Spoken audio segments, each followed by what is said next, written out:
I'm going to use bad examples. Let's not go. May we start officially? Because UQ these days puts in pieces that we should not put in. Yeah, episode namhlanje if it's UQ. There was an issue with these mic melody, and I'm there and I'm like, this part must be edited out, and it's there. Looking like clowns. My apologies. Mr. Bongani Baloyi, I'd like to officially welcome you to the Penuel show. I'm honored to have you here, and I'm looking forward to learning from you. And more than anything, just the idea of having young minds, which a lot of people have been craving for a while now. How are you feeling today, sir? Good. Thank you for having me. I mean, I'm quite excited to be here and have a conversation with a like-minded South African who's very curious, probing, and you look at things from a different perspective. And I think these are the conversations that we need as a country and as young people. Yeah. These are the spaces we need to create to ferment the sense of being curious and asking things about the status quo, which some people don't want to ask or even touch. Yeah. I was asking you, Guti, what are you wearing on your head? Because I come from the Zulu kingdom and we call it something. So I was asking you off camera. I know you answered me, but officially, what are you wearing on your head? Umqhele. Yes. You are Baloyi. Yes. That makes you Xitsonga. Yes. You speak Zulu as well? Yes. Remember, any human being, kuhlangana two people. Okay. And then comes this lineage. Okay. So from my perspective, and that's why they say mother tongue. Have you noticed there's no one who says what's your father tongue? They always mother tongue. It's interesting. So and generally I think my mother is very strong. So that's the we led by woman? My brother. Unenkani. Why do I say Zulu woman and you say unenkani? You know, if any man was to be honest, like I am being honest now, and you say, describe a Zulu woman, and one of the things they'll describe, can I tell you a small joke? So I haven't posted this tweet. I don't know when this episode will come out, but by the time it comes out, this will have been posted. I put a list of exercises to strengthen your mind, to make your mind stronger. Put a whole lot of things which I'm not going to mention, but the one thing I put at the end as a joke is if you're a woman, you should date a Zulu man, and as a man, you should probably date a Xhosa woman. I know I'm going to catch heat for it, but it's just meant to be a joke. Like, yabo, if you want to be tested mentally, yes. You're saying Zulu women are stubborn, and if you want to know what it feels like to punch a wall, Baba. My brother, you know they understand who they are. Okay. So, and my father did a trick there. I don't know how my father got my mother. But obviously, amatsonga na was yashis and I'm jobong. So, vele notice na that thing, you know? Yes. and women will tell you we're the woolworths of men. Ow. So naturally, maklangana Nzong Baloyi klangana no Mahadebe. Aye. That's the creme de la creme. The creme de la creme, my brother. Look, we'll have to send that to fact checkers and researchers because we can't verify. I've got an interesting view on languages. I personally think one of the things that's holding us back as a country is the fact that we don't have a unified language and a unified culture. It takes away being dynamic. We're dynamic because we've got so many languages, officially 12 now with sign language added, and all our cultures. It's beautiful. But from a trying to build an economy, from a trying to compete with the rest of the world, we almost have these internal frictions of culture, race, language, which almost hold us back. Imagine something like the Springboks. If every player in the Springboks got to speak a different language to a point where the coach, if he speaks English today or Afrikaans, the players complain like, no, but you know I'm Xitsonga, so you can't today. And then the Springboks say, okay, we've got 11 official or 12 official languages. Today we only want to speak in Spedi. Versus we will speak in the generic language because we're trying to do something which is to win a game. I've posted before and I've been attacked, of course, that I think we need to scrap all the official languages and only keep English and isiZulu. Like I said before, this is going to be your chance to roast me or agree. So the English part is a colonizer's language. Yeah. We know this. We were colonized by the British. We're here now. What English allows us to do, as painful as it is with the realities, it allows us to connect with the West, the USA, the United Kingdom, and other people globally and economically. Whether we like it or not, it helps. It's functional. isiZulu, this is where people get triggered the most. They normally don't focus on the English. It's because I say Zulu. It's the most spoken language in the country. It ticks the boxes of Swati, Ndebele, Xhosa. Luckily, some people are like, look, just call it Nguni to be more inclusive. Then some people say, no, but you must have Sotho as well because it encompasses Sepedi, Sesotho, etc., Setswana. My whole thing is just, if we're trying to solve problems in this country, no one is saying kill cultures. No one is saying kill languages. Celebrate your culture and your language proudly. We're saying as an official, where you're sitting in parliament, where you're doing business, if you can't speak a Nguni language, default to English. If you can't, then default to in your province. Speak whatever's prevalent in your province. But as a national official language, when you go out into the world, you're like, either you know Nguni to speak to South Africans or you know English. And then we move. I'd like to hear your thoughts. I know we're jumping into sort of political talks. Yeah, look, it's a very interesting view you have. I differ with you.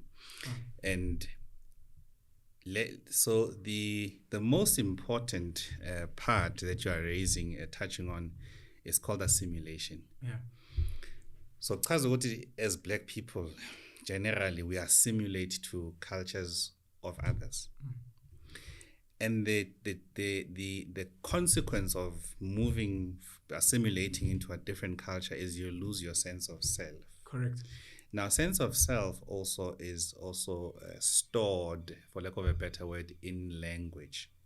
Because language is how we transmit thought, is how we transmit, or even how we speak about our past in a way. Islung has its limitations. Correct. There are some things who's translated directly and you lose the essence in English.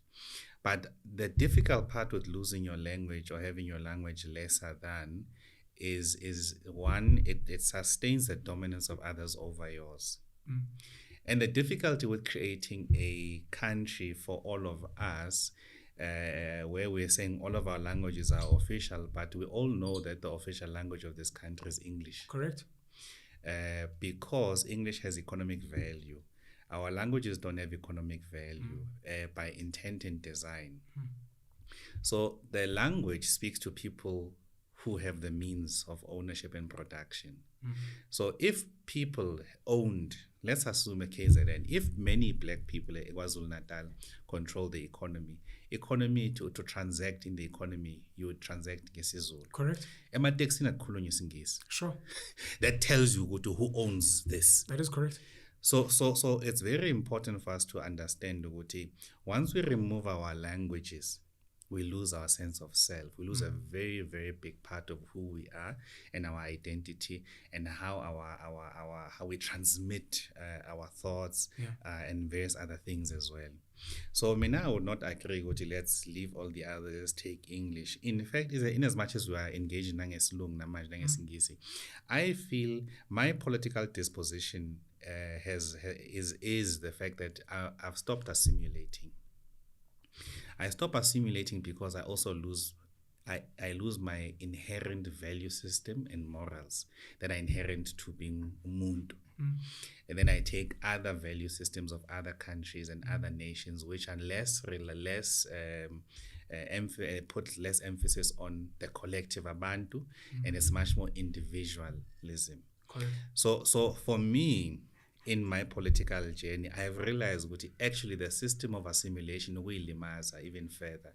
So you assimilate and you want to play a game on the basis of other people's rules. And yet if you get into a space and then you lose yourself to be part of whatever's happening there, you've already lost.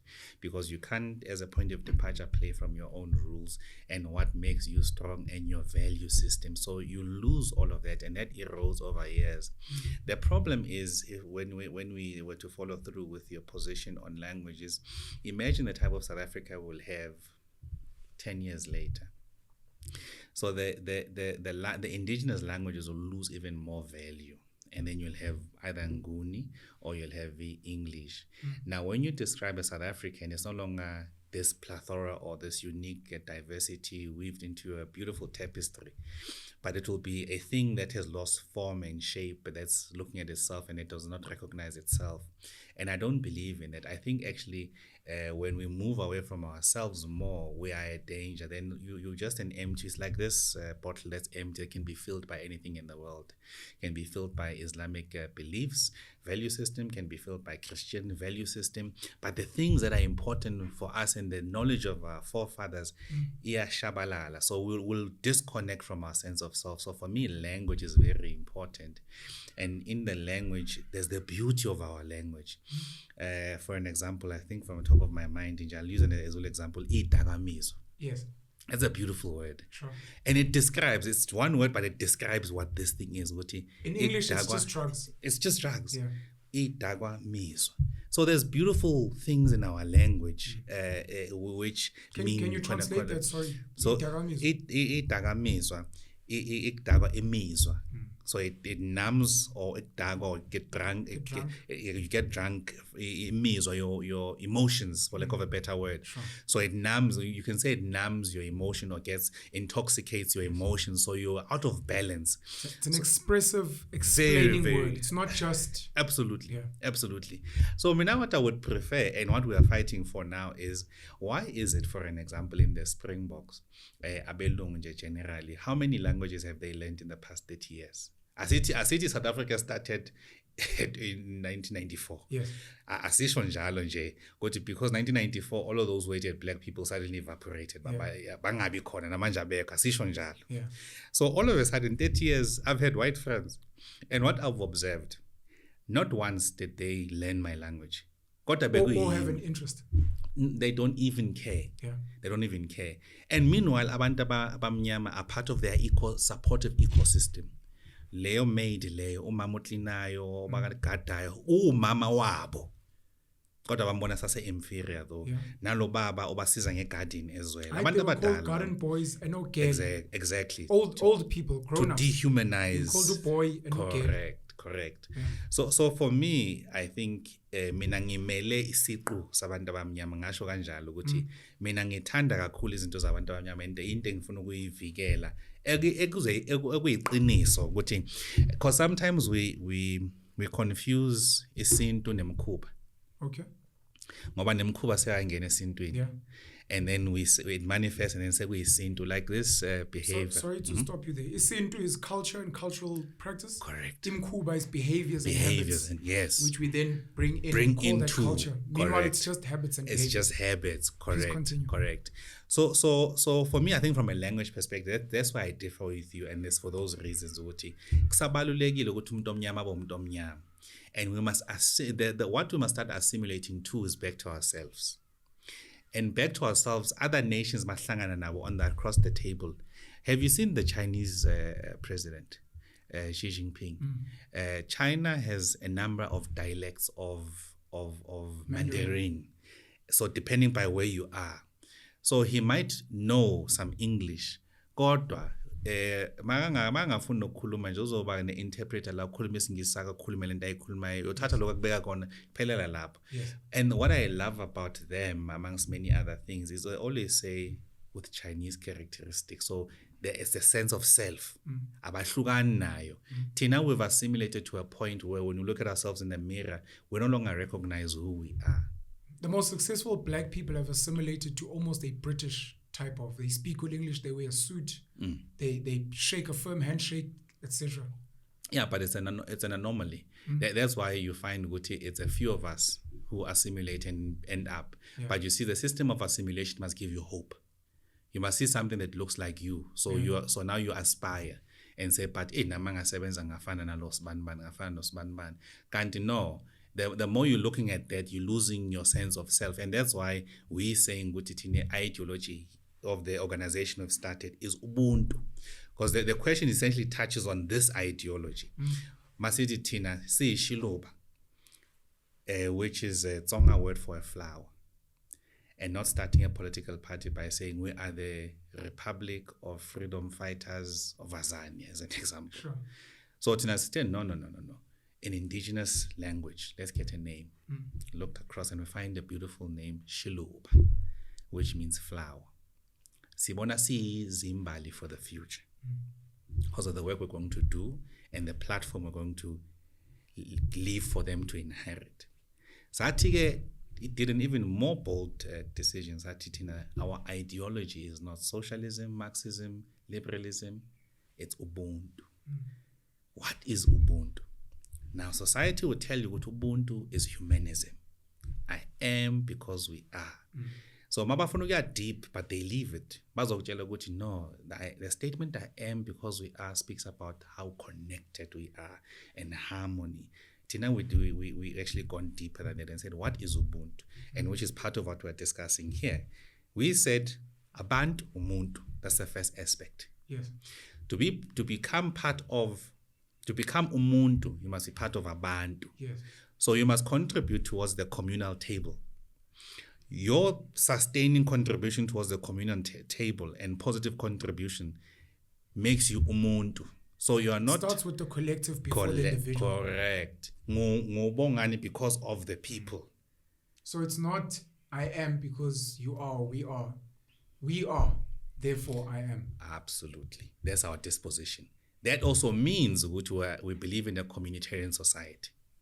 So it's not individualistic. So now imagine umuntu oti ubuntu kodwa mangena in the corridors of power baba more individualistic. Correct. So yabona ukuthi yaphambana this thing. That's why we are seeing today as a consequence of the fact that we've left our value system and we've abandoned our value system and our moral system. So that's why we are adopting strange behaviors of other people. So umuntu, abantu. And umuntu has two parts to them. As a singular thing. Yeah. You've got your physical and you've got your spiritual. So these two things, there's two different needs, but they are related, these needs. Your physical needs, which you can also speak to Maslow's hierarchy and all of those things. You can also speak about your spiritual needs as well as an individual. However, you might access that or feed into that. So let's look at the second aspect, amasiko, which is our culture, our practices and norms. Amasiko ayahluka futhi between Baloyi, Khadebe, yabona nangegodi kuyahluka amasiko, but there's some similarities ezomndeni lezo. Then khona isintu, the third part, which is our holistic rules of performance rather, and rules of norm in a society ukuthi hayi lento ngesintu enza kanje lento ngesintu. So ayizwa lento ehlale ekhulumeka leyo. So we have said, but this thing is a political ideology, because an ideology grounds you and it determines how you see the world, but equally what's the things that is important and how do you want to shape when you get into government, to do what with government. You want power from government to be able to implement your vision or your ideology and shape society. So these are the three things ehlanganisa ubuntu. And then someone asked me the question, but who's the custodian of ubuntu? We started scratching our heads and thought. It's a very good question, that who is the custodian of your belief system? Because especially Black Africans in South Africa, they cannot answer. When we debate on ilobolo, inhlawulo, you must burn this, you're like, where is the source that can confirm and verify whether you're right or wrong? Unfortunately, because ngesintu sakithi izinto eziningi imfihlo nezinto ezokuphilisa sibalo. It's rare to find written texts. Except when we started doing our research and you made the point of ilobolo. I discovered I was not even aware ukuthi lento eyinkomo ezu11 yayenza umlungu, wayenza umthetho eyinkomo ezu11. Man, we're embracing this thing. Sifuna ukwakha imizi yomkhulu bethu bozotshela ngeenkomo ezu11. You think ukuthi into yesintu kanti umkhuba this thing. Lord Theophilus Shepstone. Yes. Is the name. British colonial clerk. You know that fellow is turning in his grave nicely, saying, look at these Africans. When they still transact amongst themselves, they still use the system I left for them. And no one has changed this system. And generally for us, a homestead, a family nucleus is very important, because that thing has been dissipated, that thing. Correct.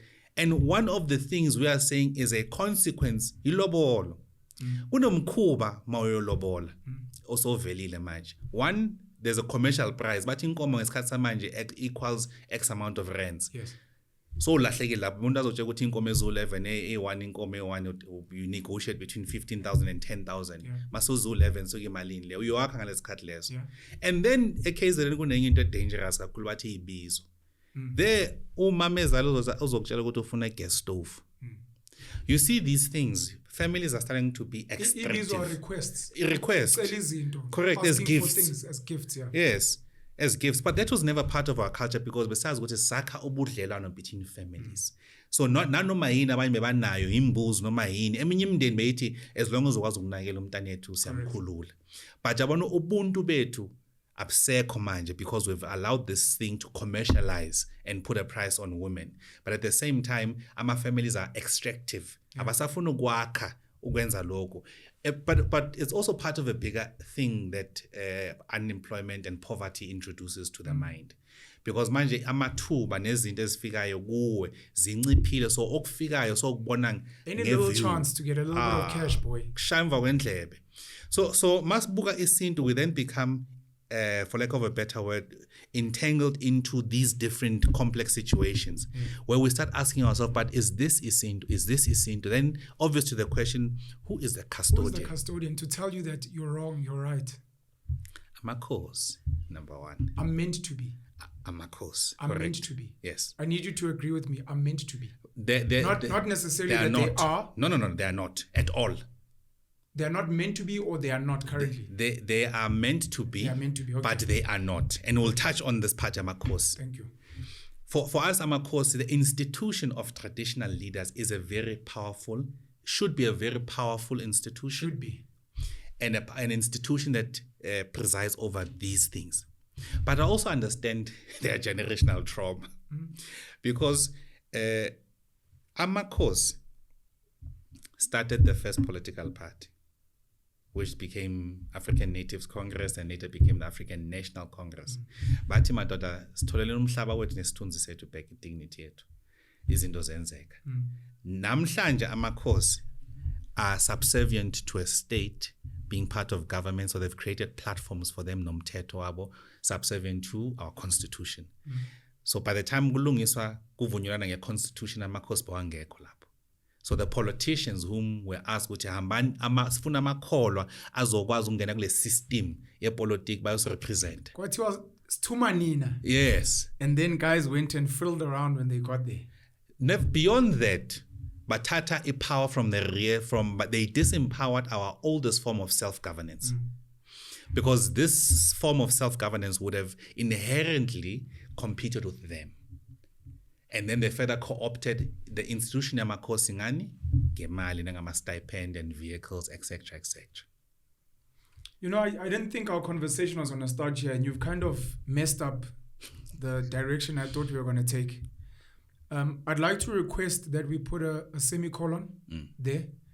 I want to just say quickly, when you spoke about the mother tongue, for people that don't know, in the Jewish faith or the Jewish community, the child takes the mom's. If the mom is Jewish, even if the father is African, Zulu, the child is Jewish, for people that don't know. And I find it fascinating that you're wearing umqhele, which is the head wear, under, I would call it Nguni or Zulu people. Meanwhile, your father is Tsonga, but your mom is, which means you're also celebrating your mom's lineage. But nama Tsonga ufaka umqhele. Okay. Umqhele ufaka noma any African society ufaka umqhele. Do you know what it's called? In Tsonga, I'll find the word. Okay, not a problem. So I'd like us to put a semicolon because you made me think a lot of things. Assimilation, especially leading to, hopefully, I want to bring it later when we start speaking politics. Because when you spoke assimilation and having to compromise certain values, that's where the conversation of coalitions come in. That's where the conversations of unity, leaving certain parties, joining others, even going all the way back to the fact that we have a Zulu nation. At some point, there needed to be some type of assimilation, but that's going to be for later. I'd like us to please cover you. Bongani Baloyi, where's home? Where did you grow up? How did you find yourself in politics? Maybe just in summary without going too deep. Look, I was born in the East End, Togoz. Eguruleni, which is also a Tsonga word. Yes, place of peace. Place of peace. Because of what happened, Ekhumalo Street predominantly. Please tell us that story. So that's quickly. where the fights between ANC and IFP were building up to the 1994 elections was insane. A lot of people lost their lives, including Baba Mncane as well. I think 2 days before the first democratic elections, he was assassinated. Bongani Baloyi. You say this was on Khumalo Street? Yeah, Khumalo Street. Egoruleni. What area is that? So mawungena nje Thokoza nje. Thokoza mawungena ngase esibhedlela kuthiwa ngase esibhedlela. Busy taxi rank lapho lo mgwaqo loyo is Khumalo Street. So where my father's Khabo babami. Yes. Isilungu sinokuhlula with some. So Khabo babami kagogo kuse Khumalo Street. Your father's place, your grandmother's, your father's home, your grandmother's house. Yes, absolutely. So it's about 100 meters from where the hostel starts. So we're right in front of the conflict and saw a number of the things that happened there. I was very young still then, by 1990, 92, but I can still remember some of the things I saw. Passing dead bodies. People being burnt with tires. Yeah, people being burnt, necklaced. People being shot. Because of the conflict between IFP and ANC. So I grew up around that environment, which made me very curious, that environment. There was a time, I think it must have been in 1992, when Ubaba Mncane bekafuna amabhunu. So Ubaba Mncane bekanokusho ukuthi mabafika what I must say. What I don't know. Futhi ngakhulumi nesilungu ngithi nje I don't know. Abuze kunye I don't know. So sorry, I do this thing. I apologize because I keep speaking over you. Yes. We have an international audience, and because we don't have money, and you drink water. It's fine. I'll be more accommodating. Until we sort things out, unfortunately, we need to accommodate with the colonial language. So no problem. I hope you don't mind. Please carry on speaking in whatever language. Yeah. And where I can, I'll add in. Baba Mncane is your uncle. Correct. He was wanted by the white Afrikaner police or whatever. Correct. And he told you, Baba, say you don't know anything. Correct. So he gave us he would just always remind me when he was there. Because when he was not at my grandmother's house, he was at my father's house, hiding there. And also hiding guns. I must tell you an interesting story that almost gave my mother a heart attack. Hiding guns? Yeah, hiding guns at my mother's place. My father used to transport guns during those days. So he would hide some guns there, some weapons and grenades as well. So these whites got there. They found my grandmother, myself, and a cousin who was much older. So they proceeded to ask me, where is Bafana Baloyi? And I told, as I was instructed and informed, I don't know. Don't snitch, boy. I don't know. Snitching is a crime. And then the funniest part, which now is funny, is what they did, but it was trauma for him to our cousin. I mean, I've never seen such a big wedgie in my life. I mean, they picked him up and his feet were barely touching the floor. And when they left him, his underwear was around his neck.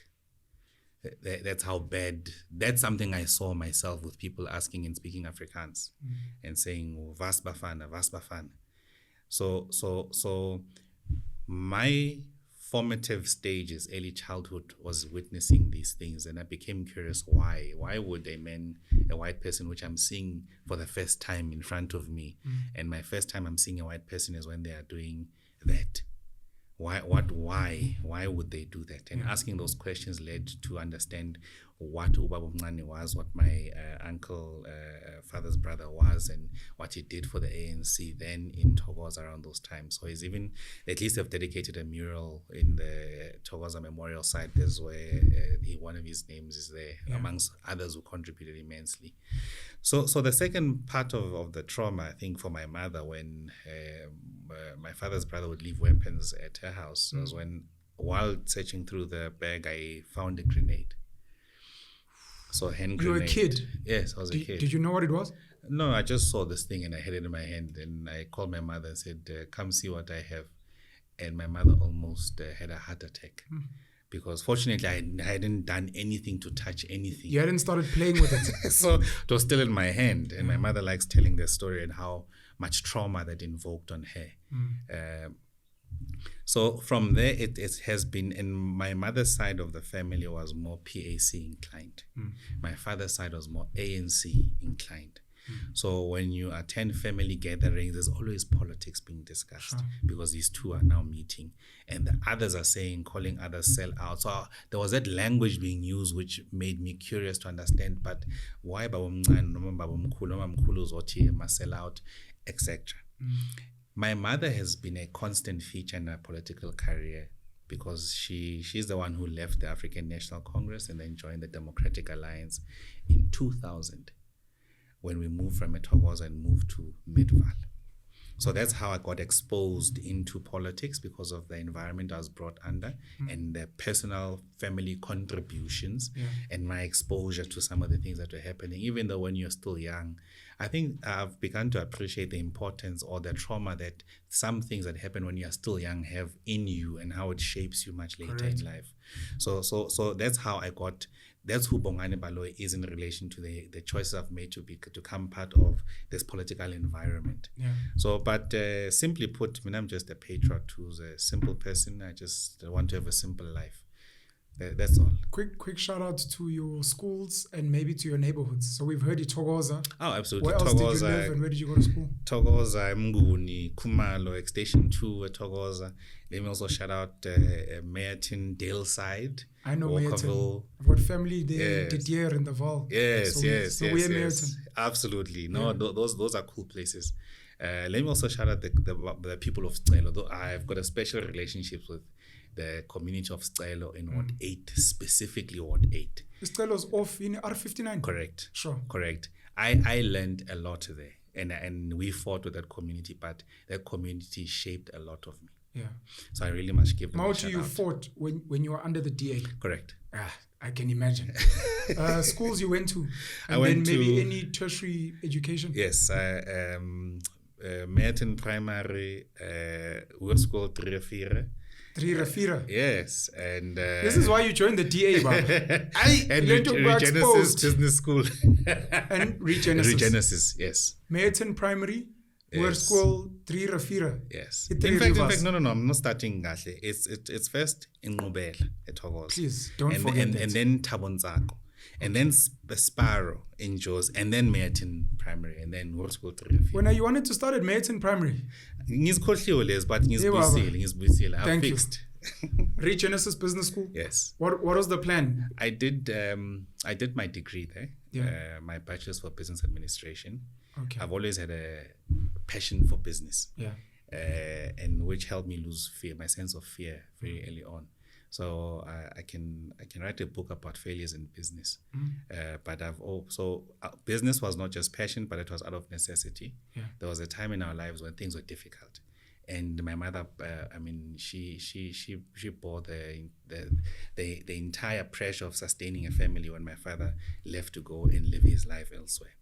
So we then had to make ends meet, and I saw umama bekadayisa inyama nokudla, and then eventually bought a caravan, and then it became one thing to another. So she's always been very crafty with selling impahla, ngihamba ngiyodeliver nama underwear. So I could speak good. No, Mamuti Lena, I must come in. This is the lace one. Yeah. This is when you say your mom sold meat and food prepared. When you speak about a caravan. No, she would prepare the home overnight. Plate. Yes. Okay. She would sell food. She would prepare overnight. It became our responsibility to do that as well. It's great apprenticeship and Correct. Training for a young kid. Even though at the time it feels like torture and hell, but really I've always training. understood. I because I'm the firstborn. Yeah. And I saw the difficulties she went through. I felt I have a responsibility to play a bigger role and to grow up very early on. Yeah. As opposed to expecting things, but I had to be the one that understands and puts the others ahead and try and become a supportive structure for my mother.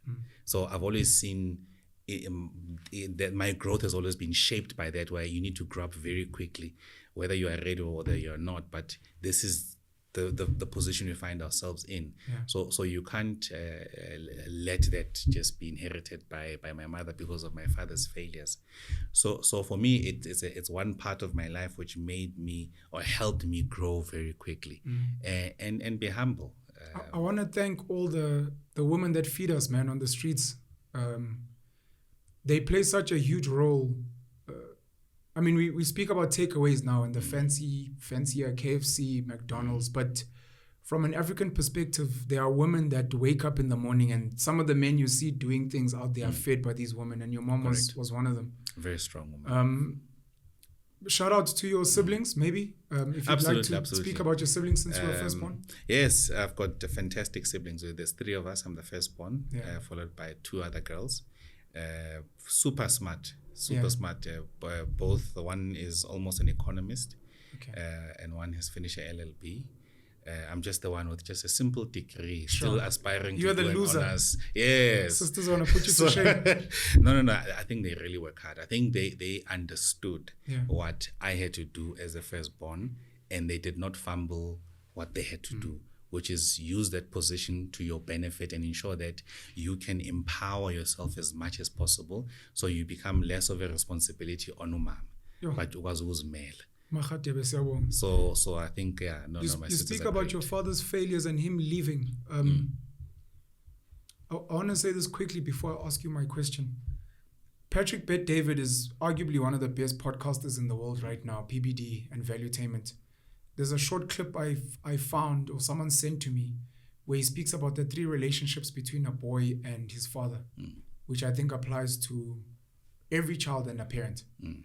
He says when you grow up, your father as a boy is your hero. He's your everything. My father's strong. My father can beat up your father. And then later on, normally during the teen years, adolescence, or when you start seeing things and you get closer to your mom normally, you start demonizing him. This guy is strict. This guy mistreated my mom. This guy left the family, and he loves women, etc.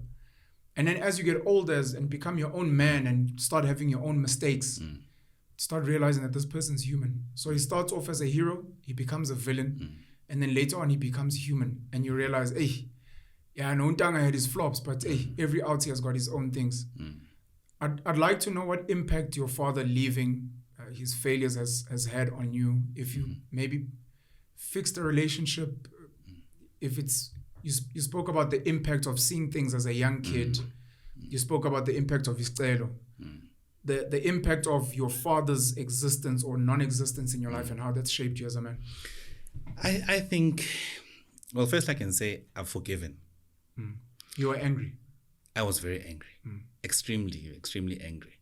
But I realized that the burden is for me to carry.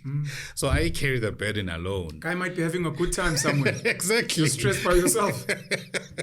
So I had to forgive when I saw what life can do. But equally, I felt it's unfair for me to keep carrying this burden and so much negative emotion. It's not good for me. So I must forgive, and I must see the human in the man, but at the same time, I must learn from the mistakes. Correct. So sometimes we think forgiving means we'll go back to... And be good. You can forgive and keep a healthy distance. Because even when people make advances, it's advances when they need things. Correct. But not genuine about your general well-being, and a point of departure being, you know what, I think I've messed up and I really believe we need to have a conversation. It's always artificial. It's always transactional. He never apologized. No, we've never had that conversation. So even when you listen to him, when you call, it's never, but it's almost about... building up to my needs in this situation. But it's never been, you know what, I think I've heard the family, I think. But nonetheless, I've always, I've never, I haven't seen my father as a hero. Because from a very young age, I think he battled with issues of alcohol, friends, influence.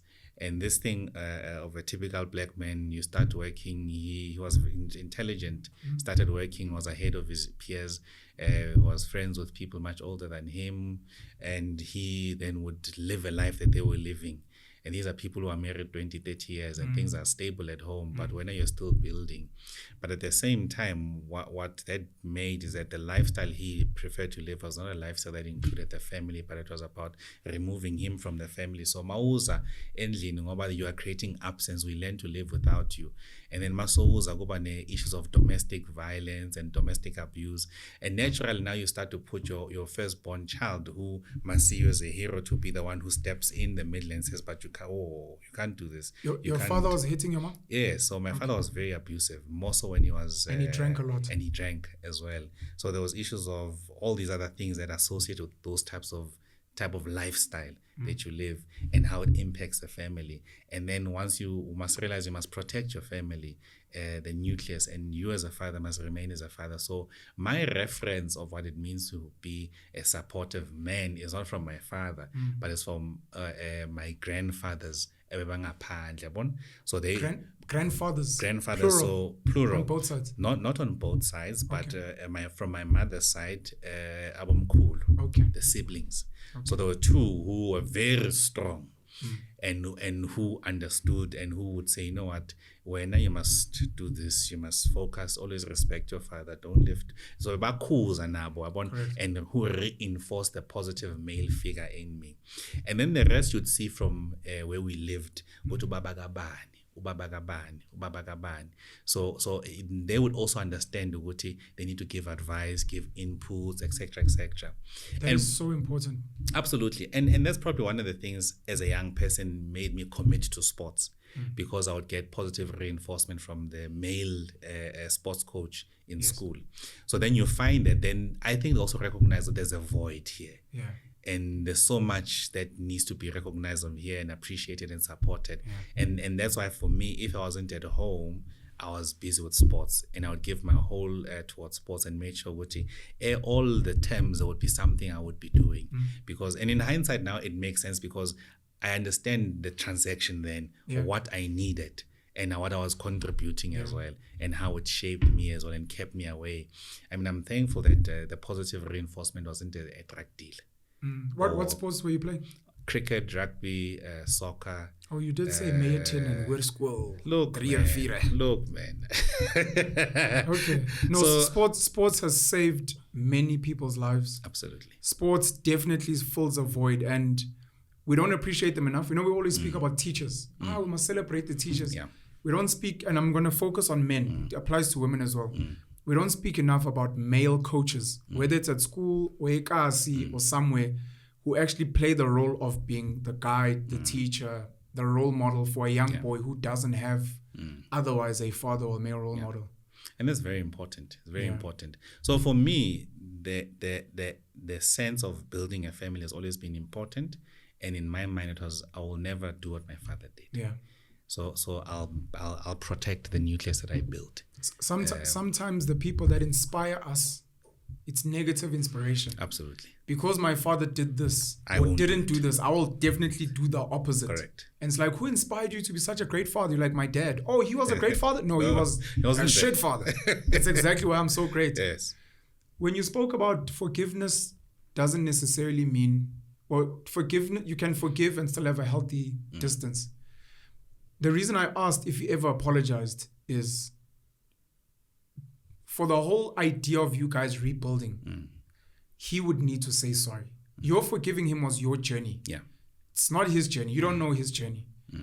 So when people are like, that guy is never forgiven, the question is, have you ever said sorry? And this maybe even applies in South Africa with apartheid and white people. Have you ever said sorry? Sorry is nice. Your dad could say sorry. While he's about to ask for some money, hey, Bongani, I'm so sorry for what happened, sure. Words are not enough. There needs to be changed behavior. Correct. Because you'll forgive him, but you'll keep your distance because the behavior hasn't changed. Absolutely. And beyond that, we must separate things that happen here on earth and what's after. Okay. So I believe, informed by my predisposition on culture, traditions, that what happens once the spirit leaves the body, the mistakes you make on earth must be resolved by those on earth on your behalf. You believe in that? I hate that so much, what you're saying right now. I believe it 110%. So, if you were a bad person on earth and you pass on and you move into the spiritual realm, as an example, in the afterlife, wherever it may be, you're saying whatever issues you had here, you're gone, or your spirit is gone, must be resolved by us, your kids, or your family. Yes. Aye, Baba. Okay, sorry. Please continue. That is something I fully disagree with, but it's all right. I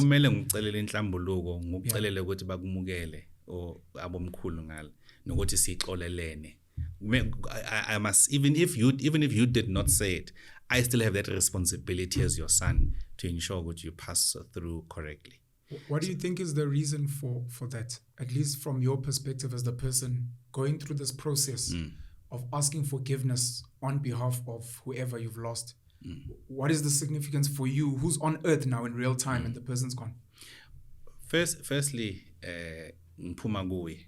Okay, so you have to acknowledge that. Yes.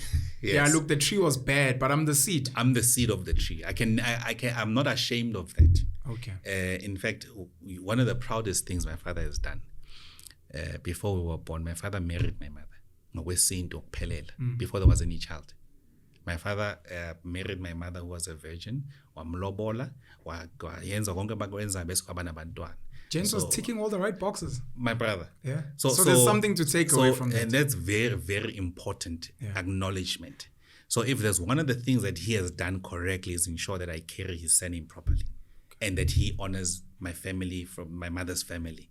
Ukuthi bamkhiphe kahle umntanabo as ogana kubo. Yes. Bese siba abantu abaphelele bakwaBaloyi. Okay. So I'm really grateful. I wonder if there's one thing he has done to tip the scale for me to even forgive is when you grow up and you realize that is very important. Yes. If you don't know who you are, my brother, you are in trouble. Yes. You are in trouble because you are connecting to the wrong wires. You can't connect to your people correctly because you don't know who you are. Yes. So for me, the significance of performing those things is precisely because umzimba nomoya uyahlukana uba ne-destiny yakho ezelela. So I suspect that you are exactly where you should be now.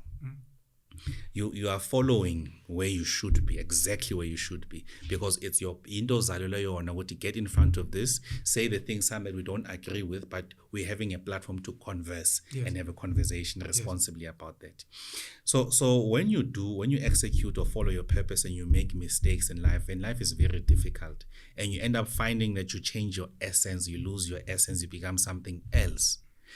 Those that you wronged here need to forgive. And I mean, I'm saying up front, when umhla uphela ufika, mina will be prepared to be that son that does the correct thing and honors him, irrespective of what we may have gone through, but I'll do the correct thing and honor him and be able to ask on his behalf for intethelelo and all those things. So I think that is my role as a son. Intethelelo is what? Is when you're asking for forgiveness.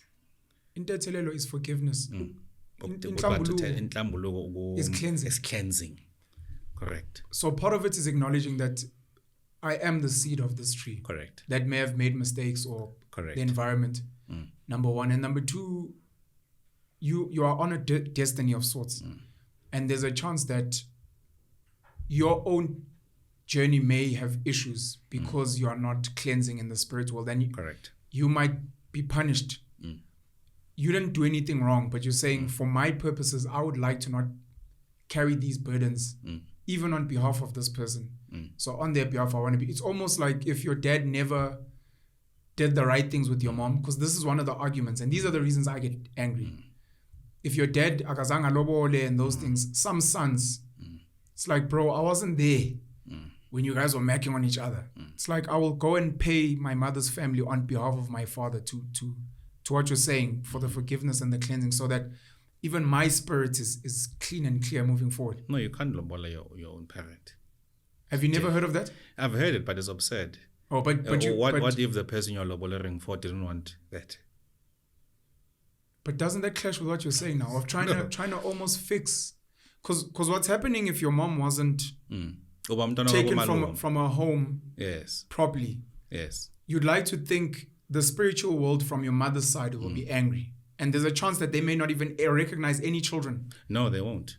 So you as the son are almost saying, on behalf of this guy who clearly didn't do the right things, I would like to apologize on his behalf. To what you're saying, the spiritual world. Let's separate. Let's follow the example of the one who was the parent, where the parents did not lobola each other, and he says, "I'm going to lobola on my father's behalf." I don't understand it, because you may be acting against the interest of that person who said, "I don't want your mother." We had a child, but I had no intentions of marrying her. Otherwise, I would have fulfilled. But remember, when your mother and father are not married, and we're seen to, before go all those things, you belong to your mother's side. Correct. They recognize you. They see you as their own. Correct. Even though your paternal side, they also see you. But correct. You still belong to this side. So you will be making a mistake. I've been watching extensively, and Babu Vivio Mkiza, who Vivio Mkiza. Vivio Babu. Yes. Mkiza, okay. He has written books about Umsamo and Nesintu, and in this situation, the correct thing is to do this. Are the books in Zulu? Yes. Not the in books English? The books are in Zulu. So this is an opportunity, a business opportunity for people to go and take those books, translate them into English, French, into other languages that are not Zulu, so that people can learn. Correct. So you see, the confusion around Isintu Setu leads to misdiagnosis and leads to deepening your crisis. Because we don't understand where do you start, and there's nothing wrong with you if there's nothing wrong remaining. That's why there's those words okay. Yes, so that's not something to be cleansed and forgiven. No. When you've not done anything specifically, but I was more saying the transgressions that I believe my father did against the family, those need atonement. And they need to so he can pass through correctly. It requires somebody here on earth those things. So and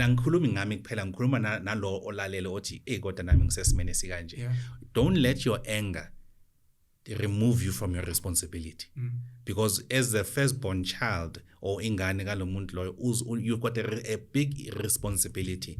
And I do so jealously because I don't want those things to then become obligations or responsibilities passed on my lineage. No, I must close this and accept what mine is to do the things that I may not prefer to do, but it's things that protect my lineage. You know, one of the things I've said, we hear people saying economic freedom in our lifetime. A family is the cornerstone of any society. And a great family is the cornerstone of any great society. I believe a lot of our problems as specifically Black Africans who are colonized start and end with the family.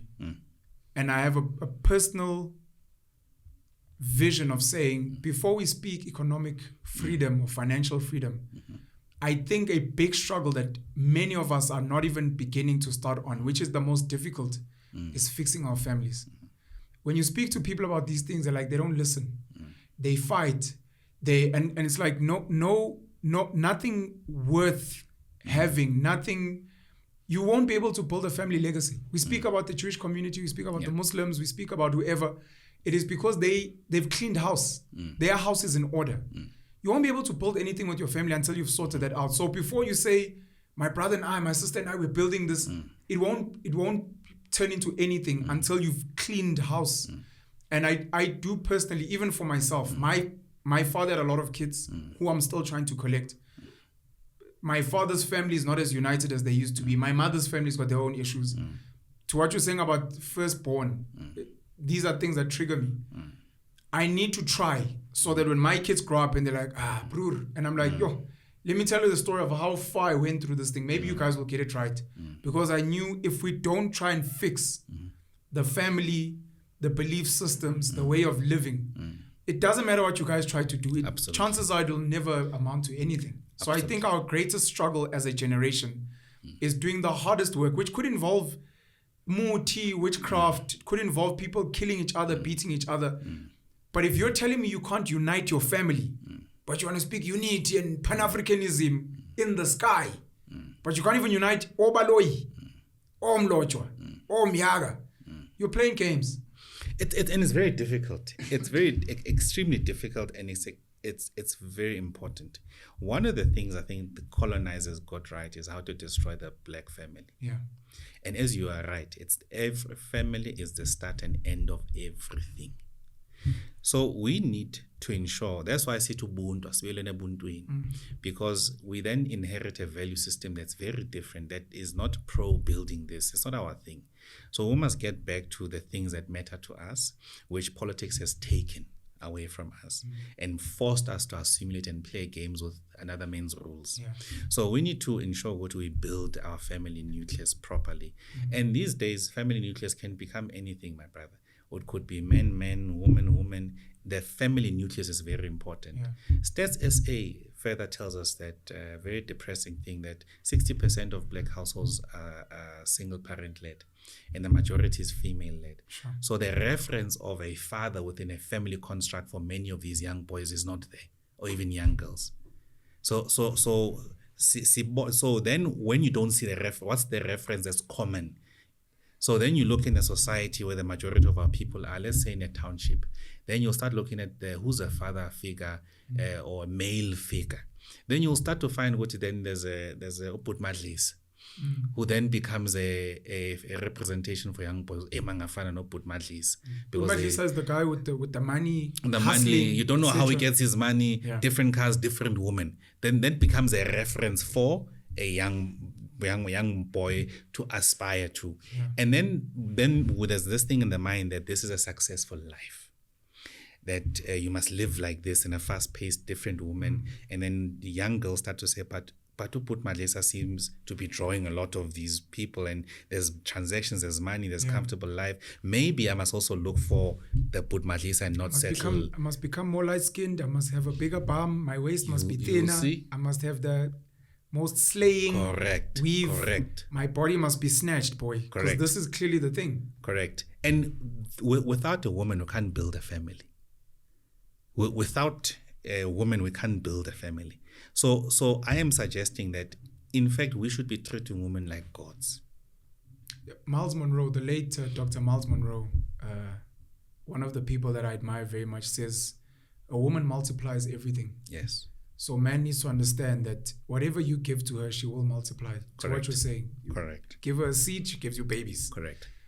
You give her this, she gives you that. You give her a house, she turns it into a home.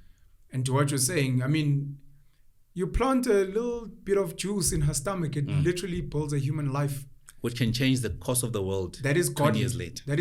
Those are godly powers. But then there's also a context we must see this within. A context of unemployment, poverty, just people who have given up. People that are lost and culturally, historically. Correct. So now you don't have your cultural base, your foundation, your uBuntu, and you've assimilated, you've lost everything. Even some of the skills you have as a graduate have been thrown into the dustbin of unemployment. So now you are hovering, you don't know where to go. And politics shapes your decisions that you make. Without politics shapes majority of the decisions that we make. So if you don't get politics right to improve the decisions that you have to make and the conditions you live under, then we won't change this. So we're in a trajectory where women are becoming much more sexualized, and young men are being sexualized as well. So whether you are 13-year-old, some of the things we see on social media and things allowed on TV, to just erode our sense of value system, where we don't protect abantwana bethu and sibakhulise with the right morals or value system that is important for us to keep a balance in our family. So now then women will see, because of the consequence, they're not working, they're unemployed. What can you do? Then you are being forced into prostitution. And what do you have? All I have is my body, and clearly my vagina has got a value of sorts. My body works for me, as an example. I think it's something like my it's a body, reality show. Yeah. Yes, it's a reality show on a broadcaster that has millions of eyes looking at that, including children, that are saying, oh, this, you're now glamorizing, you're now elevating that conduct as a consequence of the socioeconomic situation, to say, but this is then a preferred choice that you can make, and look how fun it is. It seems that they're having their nice time, they are hustling, shame. So we are normalizing those things. So instead of fixing our politics, fixing the economy, and ensuring that we put on a path of success our people, and the choices they make are not choices whether I must use what I have to get an advantage over something. It's not sustainable, because what concerns me even more, we no longer have men in society. So we have males, not men. Yes, they just happen to have penises and but we some no longer testosterone. Correct. We no longer have that. And Abantu who are upright and committed to building their societies, who are leaders, and who are leaders as well, and those who understand what they along the way they might have to take on the responsibility of marrying more wives in society, to ensure what those who want to get married are able to get married. You're speaking about polygamy? Absolutely. Oh. Absolutely. There was a point I wanted to make. It's gone. Oh, I want to make a bookmark when we get to politics later. I wanted to say this earlier of why you are not gunning to become a king versus a politician when you speak about the custodians of culture. Yes. And uBuntu.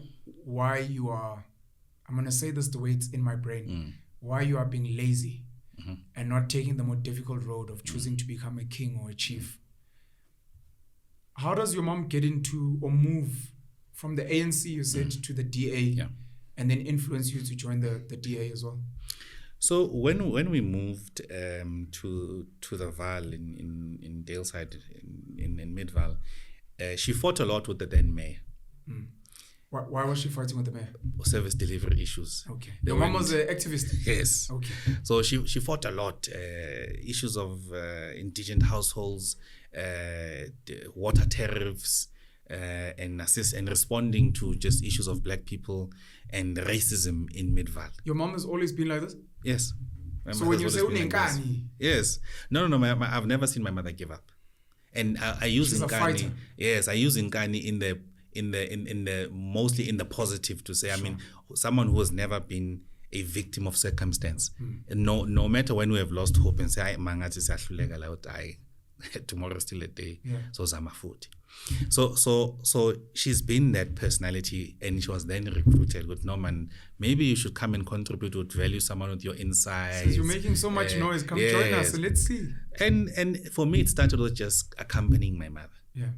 To these things, and eventually DA meetings. Eventually, I spoke at one of these meetings, and I regretted it because I was sitting in a meeting and they were just beating about the bush, and people was being politically correct and not saying what needs to be said so we can move on, and that was my fault.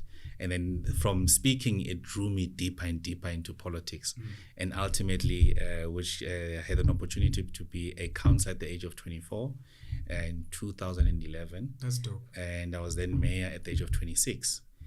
In 2013, August 29th, which then opened the door to governance for me. You were a sellout and you were a puppet for the white man. Oh, I've heard those things so many times. Were you not? And did you never think of that? Were you not accused of that, not by people out there, but maybe people closer to you? I mean, you were speaking IFP versus ANC, which are two black parties. Correct. We're speaking PAC, a very Pan-Africanist party.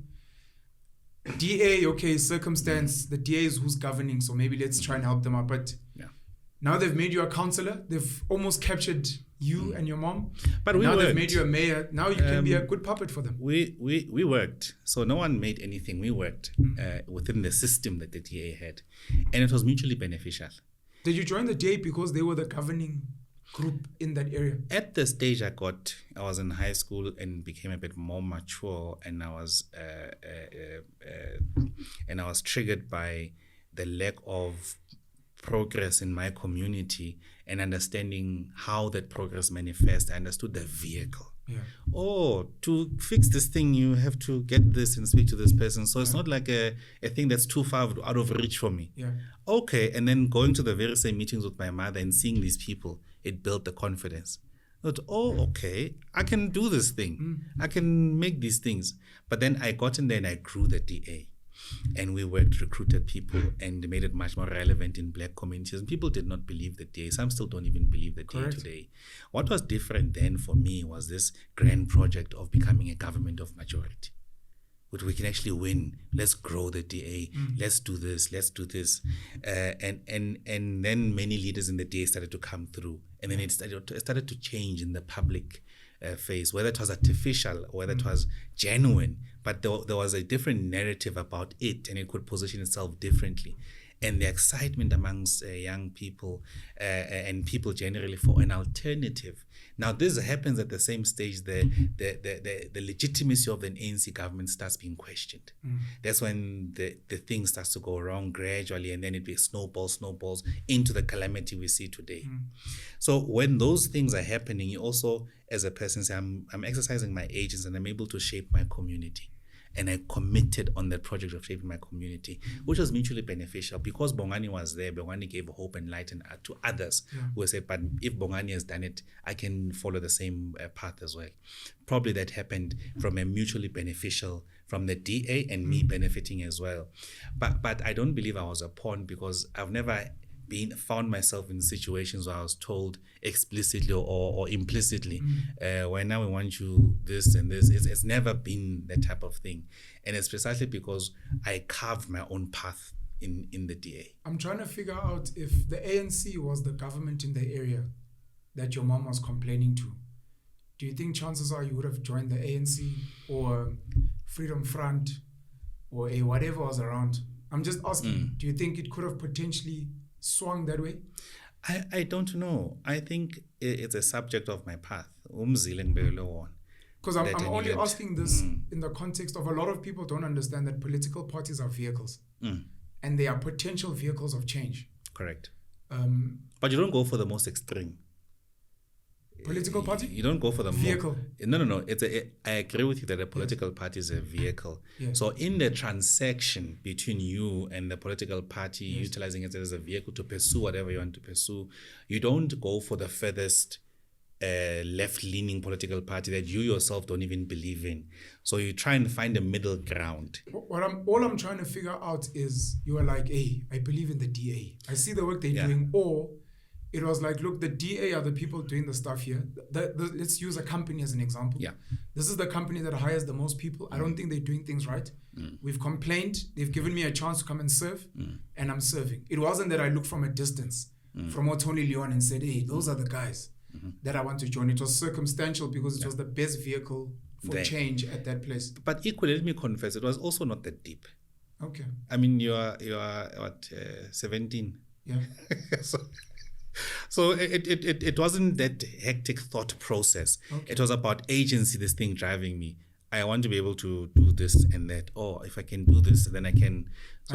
So it wasn't the reasons got deeper as I continued my journey, because the depth was a consequence of the internal contradictions that one had to live with.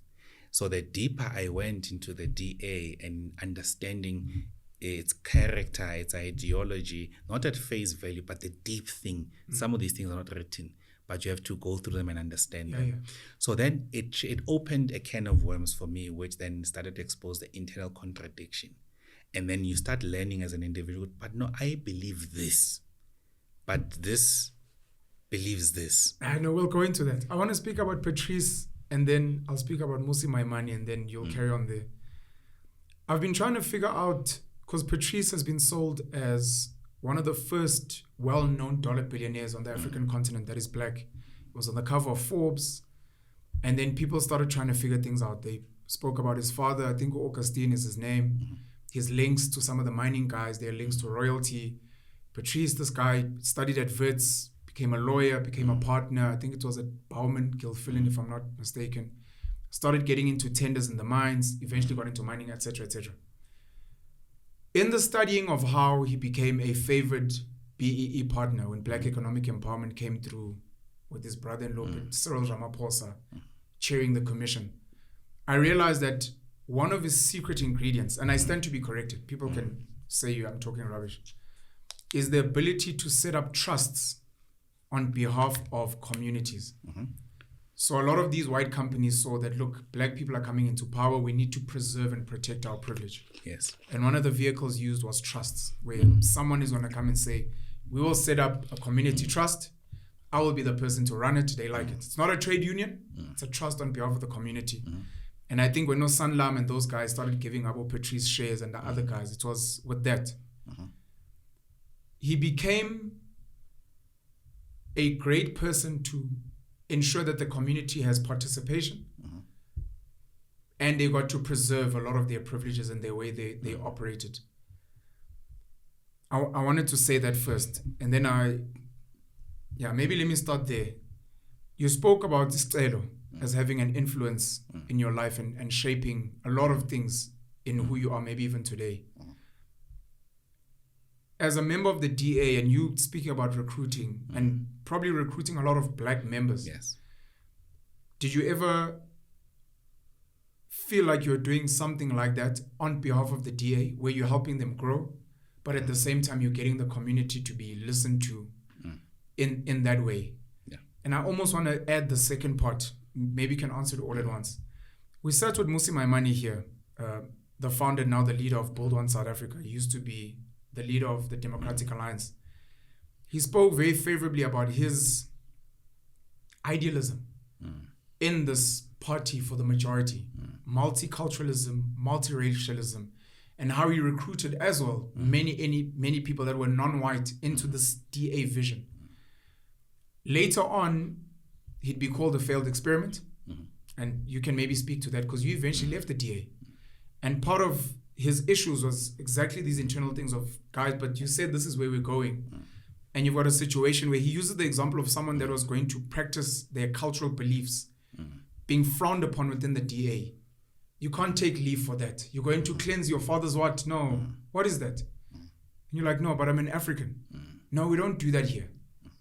That's where now the conflict of being umuntu, uBuntu and being African, clearly it is not welcomed here, and I'm only meant to assimilate. I'm taking leave because I'm having a high tea with my mother-in-law. Or that you understand, this you don't. So I just wanted to ask that Patrice example, if you felt you were doing something like that for the DA, where maybe even today they enjoy a lot of members because you as Patrice under Sanlam got them a lot of black members who are paying subscription. And then the second part of what led to you leaving the DA, and if you agree with Dumuzi.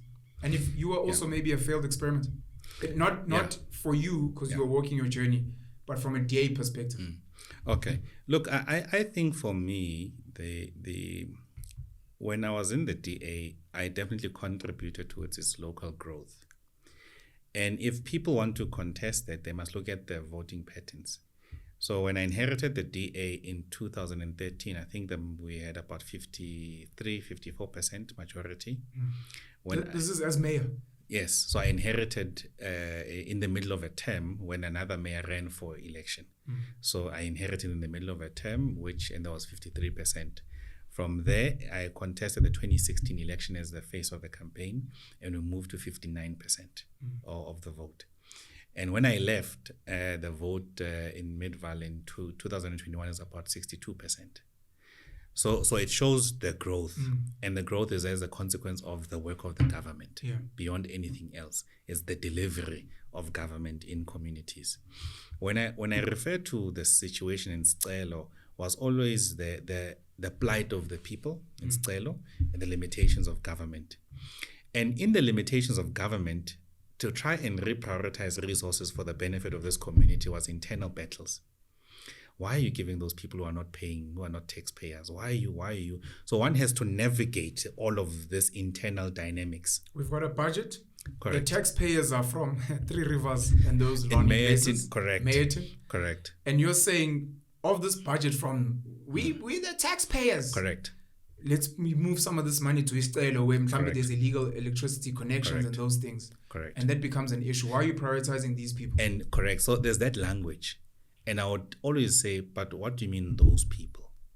So you mean people who look like me are those people? So we'd have those difficult internal conversations around not just transformation, but what's right to do. Because people of Zille also deserve to get services. But the difficulty with services, to ensure that they are sustainable, you must start with the bulk. So you must build your reservoirs, you must build your waste works, you must build your substations. So before it can come and be sustainable and you flush your toilet, it goes where it should, you open water as potable water, you switch off your slide or switch it on as electricity. These three things are integral. So you have to invest in these things for a number of years, for 2-3 years, because your capex is so limited, so you'll invest over multiple years. So while you are doing that, people's material conditions have not changed. But you are telling them we are building this. At least they could see it because it was within walking distance of the community. Then you must do other things to show that there's progress, land release. And the interesting thing with Zille is that you found there's a healthy Lesotho population in Zille. The Val, I find, has got a lot of Sotho people. It's bottom of Gauteng going into Free State. Correct. Free State closer to Lesotho. Okay. Correct. So you have a lot of our brothers. In fact, some streets you would find exclusively Mozambique, Malawi, Zimbabwe. So we'll see when we are recruiting, doing our door-to-doors. And this dynamic is interesting because now what it introduced are people that you can assist using government. But cannot assist. You cannot assist directly. You can't give a stand to a foreigner. They're not South African. They are not South African. So how do they create then an interesting economy, a sub-economy? So if you, a South African, have a parcel of land and you get a house, an RDP, you won't lose your parcel of land because it's now your rental income. So we'll put about 4 or 5 shacks there. Now you sustain this thing because now it feeds you. So with these four illegal foreigners in the country that are renting, subletting in your little stand, where the agreement was that once we give you a property, an RTP home, you lose the stand. You go and live there because you no longer need the stand. Now we want to reduce the informal settlement. In fact, the opposite was happening now. When more people left, it grew. Hey, you have to slow that down. That was too fast. Poor South Africans, because I think that's what they quantified as, we'll call them black. They get a free house from government, yes. RTP. Yes. And that house sits on a piece of land. And on that piece of land, they will build shacks. Beyond, remember, you formalize the township, and then you move them from an informal settlement. A squatter camp with shacks. Correct. Shantytown. You move them Favelas. into the RDP. Here's a few things that they do. One, some occupy for a week and then sell the house. Sell the house. They either sell the house or lease or rent the house. Because you can't sell, I think currently within 8 years. It's got a restrictive sale, but they still find a way around it. Yes, in the black market. That's why there's many cases where you buy a house for 5 years, then by year 6 I come back and I come with police because I've got a title deed. And now you can't normalize a contract which is outside of the legal parameters because the contract itself is null and void. Absolutely. So there's that economy happening. So they either sell the house or rent it. Or they rent the house. Correct. And then besides renting the house, they also build shacks. They don't lose their parcel of land where in the informal settlement. So some rent that property to sit, go That's back there. That. And then those who live in the RTP home then rent, they get more tenants. And when one was supposed to leave, we should have reduced the informal settlement with one less family. Instead, there's growth. Now there's 4 families coming in. Now then that speaks to the provision of water, sanitation, because there's more people when we were planning as government to move people out of that area to an area with services, now this starts to grow because of the market created. This is a secondary economy of the rental space and the transaction between informal settlements and RDPs. Siabongeri Genesis, I heard you using CAPEX, capital expenditure, for people that don't know. Sorry, please continue. So there's that relationship. Which then hampers delivery or access to service delivery. Now you see what happens, the fact that there's an influx of South Africans, of Africans in the country and other nations, which is not controlled. It has a direct effect. When it manifests in local municipalities, it's dire. Because now there's competing for service delivery. And the government cannot even spend to keep up with the population growth. Because these are numbers we all don't know. When there's issues in Soweto, what we found in Midvaal was the growth happened of foreigners in Midvaal happened when the xenophobia thing started happening in Johannesburg. And the more safer area they found was Midvaal. So majority of the people settled in Midvaal. I wonder how much of the Sotho people there are South African, because we've got these neighboring countries that are very similar to us. They look like us, they sound like us, they speak our official languages. And while you speak about Mozambicans and Malawians, you might find a big chunk of the Sotho guys are not even South African. They're not from the Free State. They're straight from Lesotho. They're in their blankets and their boots. You see, the problem is that we don't understand the sub-economies. Let's take it as an example. I know we're straying a bit. I'll get to the DA. Maybe let me deal with the DA part. Okay. Then I'll get to the sub-economy. So I was dealing with how when we're governing the type of realities we dealt with and the challenges it has. And engaging back and forth with communities, trying to find each other, fighting, competing for resources, the lobby. So they knew that their best way to lobby was not to go to court. They'll close the road, the most busy economic route. They'll shut it down. and this will lead to them putting more demands, etc. But we had to navigate and build relations with that community to a stage where I understood their plight, and mine was just how do I navigate internally to start working towards the gradual delivery of what they need. And I hope that still continues. But Midvaal is unique in a sense that it had a deep racial undertones in the government of Midvaal. And some of the proponents are still there who don't see black people as people, but they see them as those people, dimense. The West Rand is very big in terms of racial undertones. The Vaal. I'm talking about the West Rand. And parts of Ekurhuleni, specifically Boksburg, not the townships, Abo, Thokoza, Katlehong, and those areas. Yeah. Okay, sorry.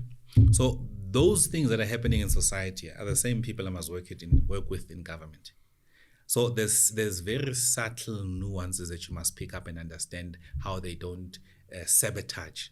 The government sabotaging you, the political leader, or preventing you or creating barriers. So part of the thing where I started to see, I almost saw the breast of a snake at one stage. Because I dismantled. Yes, straight because I went to a hornet's nest and I opened it. How beneficial, I'm putting you off track. How beneficial has it been for us? We're like the daywalkers. Trevor Noah speaks about daywalkers. You're light-skinned because people assume you're an albino, but you're walking during the day. Those of us that went to white schools, specifically with Afrikaners, that understand undertones, and when people are being condescending and patronizing, and also being able to prot the towel and at the same time swear at them and not even have an inferiority complex. That I used to beat you guys academically even at school. How important do you think that was in navigating some of the hornet's nests? I think it gave me an advantage. Because a lot of the older black people don't have what we have. Growing up Ekasi, visiting Ekasi, and then at the same time, so that when you're in the township, you can move around. But also here, you're like, that white person is being disrespectful. Or, no, that guy is safe. You're like, he's white. You're like, no. I know different types of whites. You only know that every white is bad. Yes. So it gave me an incredible advantage because I was able to pick up on those nuances. But equally, the fact that they did not care who I was to a point of understanding and assimilating into my culture, it robbed them the opportunity to understand me. A lot of white people in this country refuse to even begin the conversation of trying to understand a black person. Absolutely. So they will understand us when we are together in Soweto watching the Springboks or the Bulls and the Cheetahs. Yes, in Soweto. Then it becomes a cultural feast and it's this unique rainbow nation. But the moment we leave, I must get onto 3-4 taxis. You just drive, you get home, you are fine. And the environment we both get to is very different spaces. So for me, it gave me a unique advantage because I was also very obsessed about the government and what power is and what you must do with government. Because when we look at contemporary times now, you think power is being able to go to a stage and then criticize Pravin Gordhan. Hey, Pravin Gordhan, you are bad, and then tomorrow you apologize. Or we intend to. People with power don't speak. They don't speak like that. They don't even speak at all. They act. Sure. So the state requires someone with the temperament to do what is necessary for you to do. And you must get to a stage where you imprint deeply an ideology into the state and it becomes a subculture. And a subculture masked by performance and delivery and the substance. Because the substance of government, the legitimacy of government is in its substance. If you lose the substance, meaning delivery, and people see that you are delivering and that you are improving their lives, you've lost it. From there, there's questioning and various people coming into your space, encroaching the government and imparting on third parties to perform on their functions on their behalf. And then from there, it's lost. So for me, I was obsessed with understanding this institution and then to get to stages of understanding how do you govern? What is the difference? And that's the part I'll always be proud that the DA gave me that space. But I made it I made it the substance that I learned today. So I had to go to those depths and get the understanding of cause and effect. How do you govern? So for me to lead this agenda must include it like this, and it must look like that, and etc. So for me, when that chapter ended, I knew for me, because of also the internal contradictions. I am affirming myself. I was a young man, but I got to a stage where I affirmed myself and I was becoming. And you find that when you get to the stage, the voice inside of you gets louder and louder, and your boundaries and your nose becomes even much more pronounced. Yeah. So the internal contradictions, good go to Zille. You can't speak like this. So if you're going to speak like this, what do you actually mean when you internalize it? When you by the time you verbalize is the last stage, you've really thought about this thing. And you probably think you're being diplomatic in what you're verbalizing. Absolutely. So imagine the raw unfiltered within. thing. So then you start to realize, okay, one, this is no longer the vehicle, but beyond just no longer the political vehicle, the internal contradictions in me cannot allow me to serve beyond this point. And the point for me is now to hand over government in Midvaal responsibly.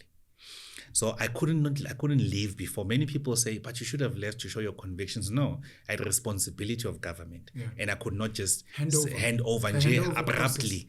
I, for the sake of the work that we've done and the team I've worked with, I had to allow for elections to come without disrupting anything. And respecting the constituency of the people that you're serving. Absolutely. That's why I was so silent during these the last part of my term. And it taught me something very important. When you're in government for long enough, you start thinking everything the state provides to you as an assistant for the position is an extension of yourself. You start thinking, Intoga Bongani. And it's around you. Official vehicle, whenever you want to travel, there's always this support. Now you start, in your mind, it does something strange to your mind, which I had to deal with as I was preparing myself to leave, which was accepting that I was an individual that was sent to perform a thing. And I must respect it as I leave and ensure that I don't make any sudden movements to kill this, because it's not mine. And I believe that that's my responsibility God gave me. And I fulfilled it by leaving. So my departure was not driven to the DA, was not driven by external things. I didn't fight with anybody. In fact, they were scrambling to keep me in the DA. But for me, I knew my journey has come to an end. I've learned the first part of my journey, but now I must continue and do other things. Other things were still options in front of me, but one thing that was clear for me is that it's time to leave.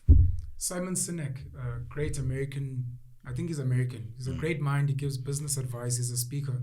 Speaks about the difference. I don't even know if he phrases it this way, leadership and a title. So many people get caught up in the title. That it's people easy. fetch you the coffee, they open the door, I have a security detail, and it's not yours. It's for the title. Yes. Umisuzulu 2 years ago, 3 years ago, was living his best life. He'd walk into Woolworth's party. Today he is a king of the Zulus. Yes. It is not him, it's the title. Because if he was and this is not shading him, I'm sorry to use him as an example. Let me speak just general about politicians. When you are a natural leader, you don't need the title to serve. And it seems, we'll go back to your mom, and you guys were frustrated. You were given an opportunity to serve. You served. You realized, I enjoy serving. I'm a patriot. I want to serve. You were given a title, and you're like, I'll take it and I'll use the title to serve. But I also don't really need the title. I realize I can serve, and I'll serve in whatever capacity, which is probably why your journey is where it is today. I will serve, and even in the title, I respect it enough to understand it is not mine, it is a title, but I'm a natural leader and I will serve. But for the title, for the next person coming in, I'll make sure that things are still clean. Absolutely. That thing is extremely difficult. I mean, the time it takes for you to accept.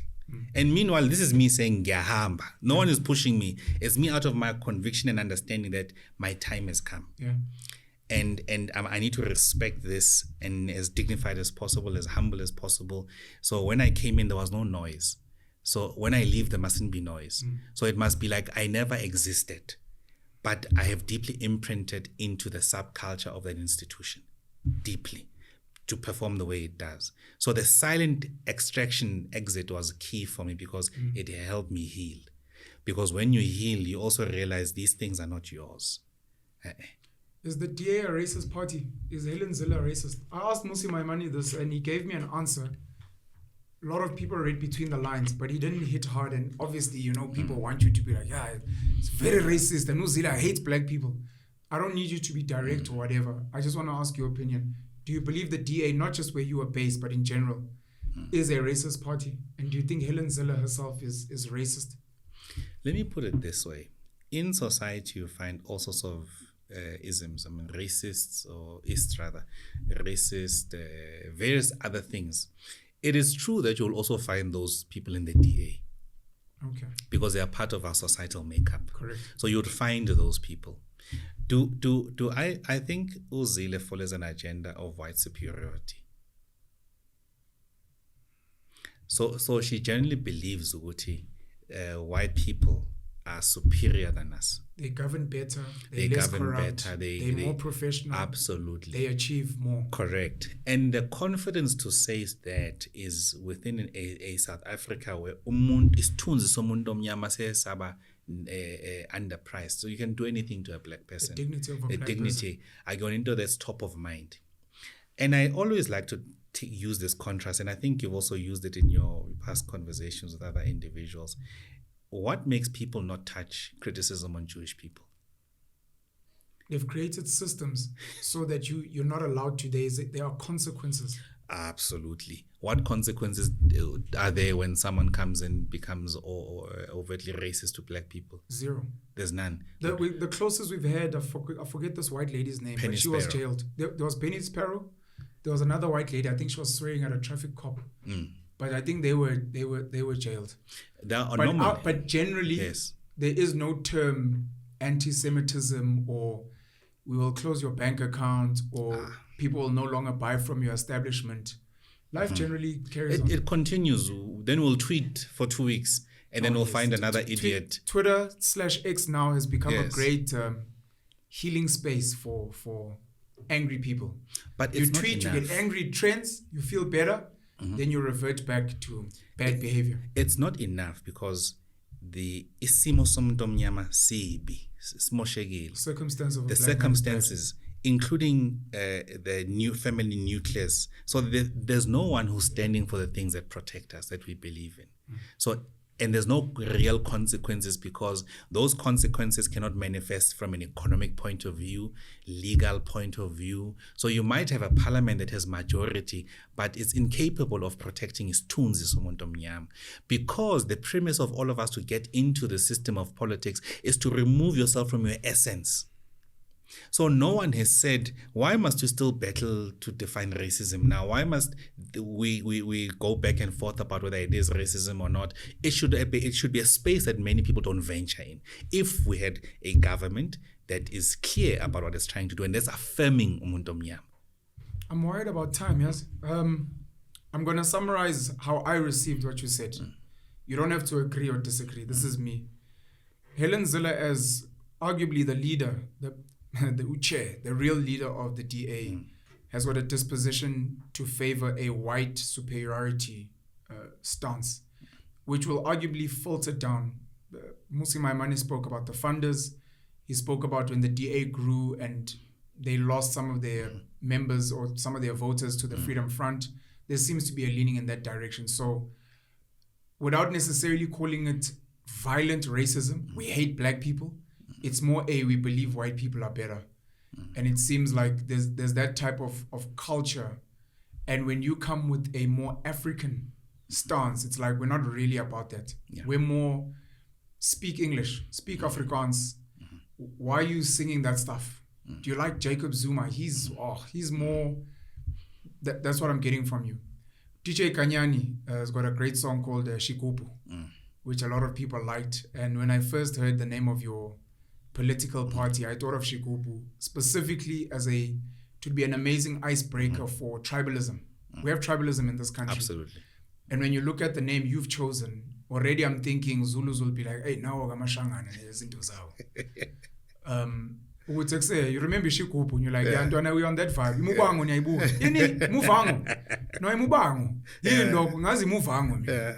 And then it becomes a nice icebreaker to introduce your political party. I'd like you to speak about your political party, and I hope this will be quick.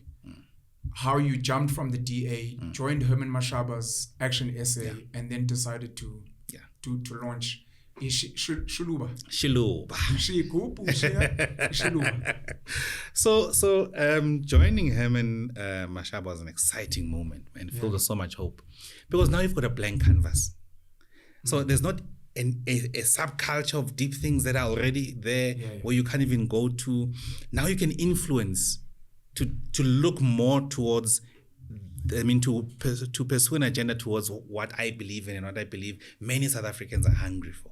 This is the assumption, right? That it's a blank canvas. It's new. We're going to build something new. Absolutely. But it's in as much as it's an assumption, but it's also a reality. And I got into the space knowing very well that politics is also a battle of ideas. So you've got extremely opinionated people who call themselves politicians, and none of them see that they're wrong. Now you go into that environment and you expect those tensions to exist naturally, because now you are shaping an agenda and you're contesting, and some say it's a battle of the soul of the party, something like that. So I understood that would naturally happen. Yeah. I did not anticipate that when it happened, it would look like trust has been eroded or the relationship is broken down between myself and Herman Mashaba. So by you challenging. But exactly by you me thought this is healthy. I'm trying to contribute to the table. Absolutely. You guys have laid out a buffet, full English breakfast, some ham. I'm like, no, na inyama yenhloko.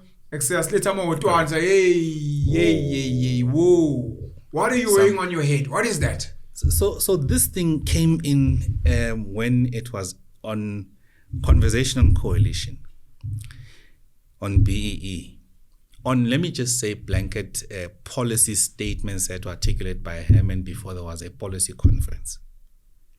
Which is always dangerous, and people need to understand. And unfortunately, politicians don't put disclaimers.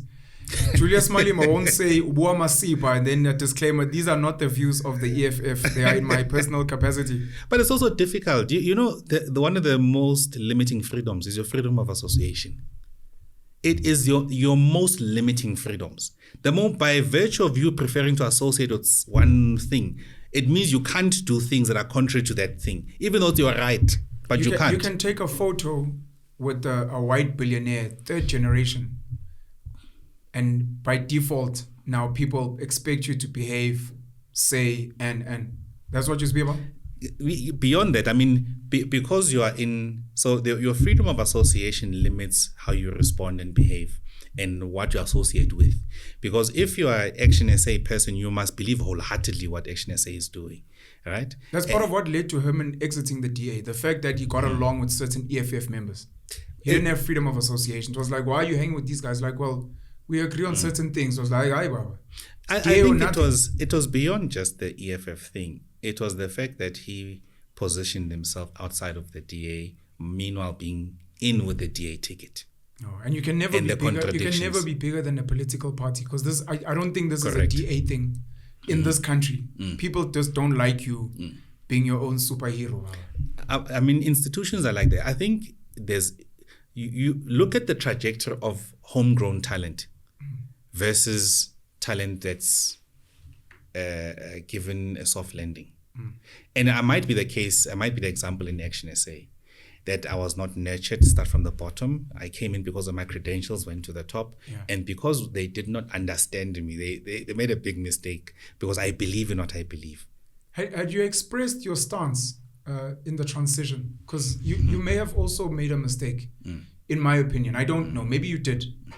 To actually vocalize, verbalize, publicize that, guys, you know, I had a great time in the DA. I'm not a DA person. I was serving under the DA. I grew as a young man. I changed. I was exposed to various things, and I realized you've got Umzwanele Manyi, who used to be Jimmy Manyi. He went to go and remove the name Jimmy from his ID, who went through a process of decolonization. He's jumped from the ANC to, he was with ATM, and now he's with the EFF. And he's publicized, he's tweeted a lot that I'm going through this process. I'm now more African. I'm challenging all these things that I thought were the way. Did you ever do that to a point where when you join Action SA, people are not still hung up on the fact that, or you're the DA mayor, so you're probably coming with that mindset. You're like, no, I'm my own person, and even as my own person, I actually have new ideas, which are actually old ideas, Sankofa. But did you ever do that? Not to that extent. Okay. And part of the reasoning there is some things you find later in life when you're able to put the words to them and fully get into your lane. But that experience of Action SA really enabled me to achieve a number of things, to get me close to this situation where now I can tell you absolutely what I stand for and what my path is. You worked for a big corporate. You were lucky to join. You were lucky to join a startup. Yes. And you're like, I can fucking do this myself. It brought it closer to me at arm's length.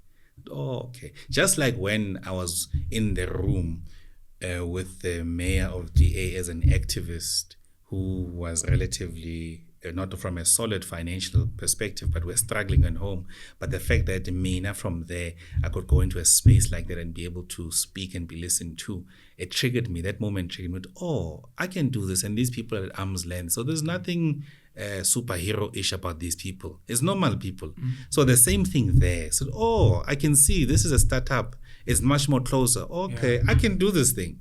I can do. So I got to have a deep understanding from both established institution, from a startup as well, and everything that came with that. But the one thing that the biggest takeaway from me being an Action SA was my isithunzi sami.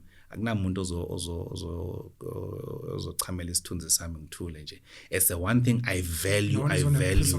No one's gonna piss on my dignity. No matter how much money you have. Mangithi into mina ngiyenzi and ngeke uzongenza ice boy. I mean that thing. I mean that thing, and no amount of money. So it becomes about the issue of my dignity beyond just the money. So I always want to live with my dignity intact, less than the persuasion of money.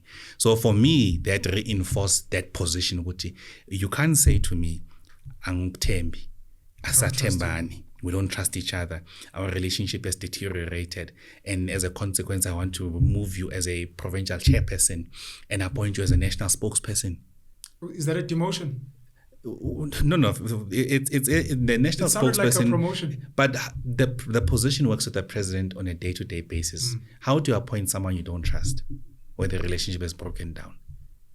Do you think it was sabotage, or do you think he was trying to keep you close to mold you in a certain direction? He would never. He's not the person who can mold me. The problem is you were a young cub, Simba, or you were a calf growing into a bull, and you are going into a kraal, assuming that it's an empty kraal, but there was already a bull there, and that bull didn't want another bull there. It seems like that's what was happening. But you also weren't aware that, look, I think I'm a bull now. And No. I've known that manje I have become. What stops you from, in Xiluva, not welcoming other opposing views? Do you know if you have that blind spot, or do you have a way to work around it? I want to join Xiluva, and I also have strong ideas, and they maybe even clash with uBuntu, and which is a core foundation, and they clash with other things. So then I'll have to leave as well. Is that where we are? No, you won't join. Okay. Because you know what the foundation is. And do you think at Action that was maybe one of the issues, that it wasn't clear? They spoke of pragmatism. But they didn't mean it. No. It wasn't pragmatism. But beyond that, when you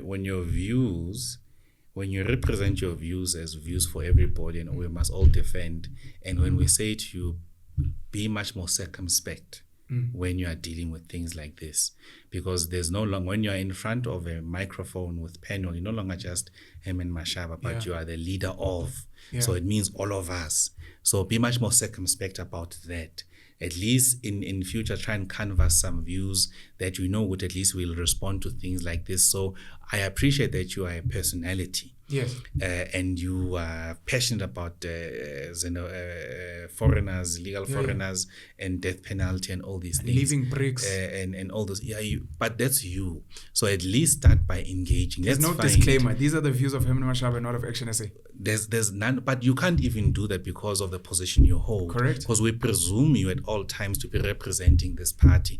Because you don't say now I am divorcing this party, I'm doing my own thing, and separate yourself with the views you articulate. Same thing with me as well. So as we have embarked in a process of understanding and researching Ubuntu, we're actually finding ourselves getting into a situation where we find people who are ahead of the research in various respects and are inputting and contributing immensely. So I've understood my responsibility as a first generation of leadership in the party with our chair to be those that build a solid foundation. But we must ensure that after the visionaries, we must not allow disruptors to come in and change the essence of this thing. We must allow leaders who are fully assimilated into this culture that we are trying to build. Because the moment you leave that, then you're allowing the institution to be hijacked by different people who believe in different things. And part based of the on things... who's got the most money, who speaks the best, who's got the most friends that have influence. We don't want that. That's why we've said we'll have a fundamental departure from conventional politics. We want meritocracy to be there at the heart of it. But meritocracy not just from academic perspective, but your output in government. Okay. So imagine if whoever would be in the NEC of the ANC, the prerequisite should be positive output in government. Show us what you have done. Imagine it would recalibrate the minds of the comrades. That's how it works in China. You move up the ranks because of service and merit and output of service. That's what we're extracting from the Chinese experience to say what makes politics unstable is the fact that anybody can be electable. So all you need is just a mouthpiece, entity supporting you and some money, then you are gone. So you might not have served anything, contributed anything in society, but the virtue that because the constitution says anyone can contest, then it becomes, and this is a gateway to a trillion rand, 2 trillion rand budget entity called South Africa Republic. No way.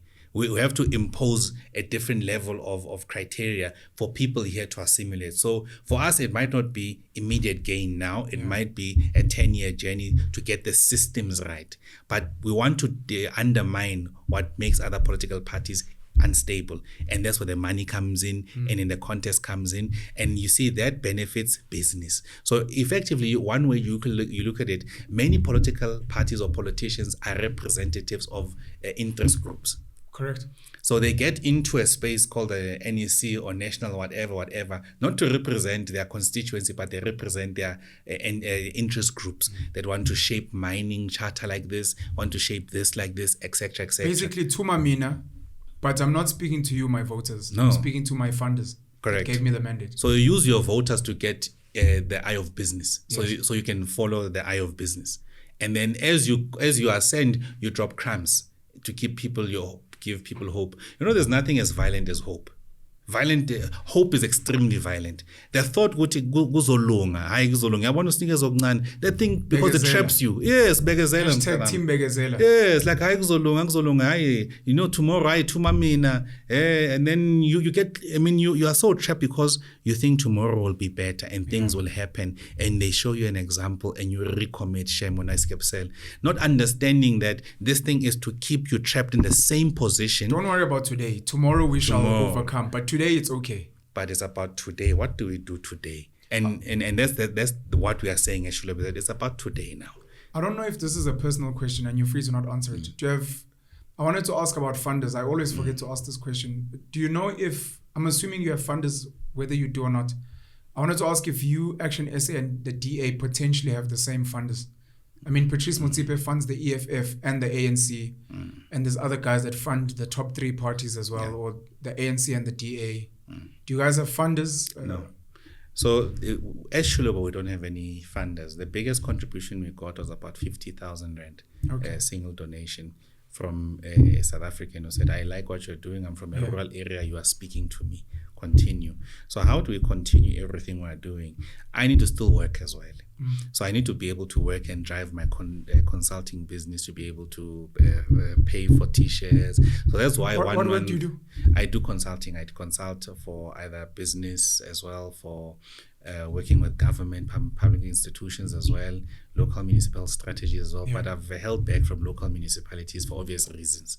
It requires me to be committed for longer than a short period of time. Yeah. So now I do a lot of advisory for private sector business that have an interest in private and public sector as well, and how to approach those environments. But equally, I've landed in an interesting space of mergers, acquisitions, but in the private world through context that one has and linking a person to someone who might have some money to be able to do transactions. Yeah. So I've found myself in very interesting space, but we might lose you to money like Cyril, Baba. Not per se. I'm enjoying. You'll come back to politics in no 10 years. Zobai president. No. It would be too late by then. I won't have the same drive and all of these things that I have right now. So right now for me, the path is not money. So I do it so I can sustain what I am doing. And the difficulty with funders is we've been approached before, and they're saying, if you want to work with us, we'll give you money, but you must tie your flag to the moonshot DA thing. Yeah. And I said, no, we're not interested. We are a new party. We want to get to elections unentangled with anybody, and go and test the market. So don't want to be entangled and linked to so and so. Want to really put our best and succeed or fail on the basis of what we have done ourselves, not to blame anybody. So that's where we are. So for us, we don't share any funders with any of these guys. In fact, we've not even had to declare anything to IEC because we're getting these things. I'm running from my side, it's loans that I'm loaning this, because you pay for this, and it eats up. Then 1 month I must tell my guys, let's slow things a bit down. We'll pick up next month again. And then we get someone to buy 100 t-shirts, 100 t-shirts, then it comes back again. So it's this path. So for us, because we know what we are selling and the ideology we are selling is not an ideology for people with money. It's our people. I'd like to close off this conversation, and I'd like, if possible, for you to commit for us to sit again. Because I'd like us to thrash out your views on electricity, power, load shedding, crime, how to reduce crime. We speak about unemployment, of which unemployment for me is not important. What's important is ensuring that people can generate an income or sustain themselves. We just call it employment, and it sounds cute. Of course, your thoughts on BRICS, your thoughts on foreigners and the borders, immigration. And that's going to require its own time to unpack. In closing, I'm going to make a comment and then I'm going to ask a question. My comment is, I'm not really sure about politics anymore, personally. I've been speaking to a lot of politicians and people on the street, and I'm really hoping we're going to have new vehicles. The idea of having a mandate that you then sell to people to join. We believe in uBuntu, as an example. We believe in maybe Pan-Africanism, etc. If you don't believe in it, please don't join, because we're going to fight.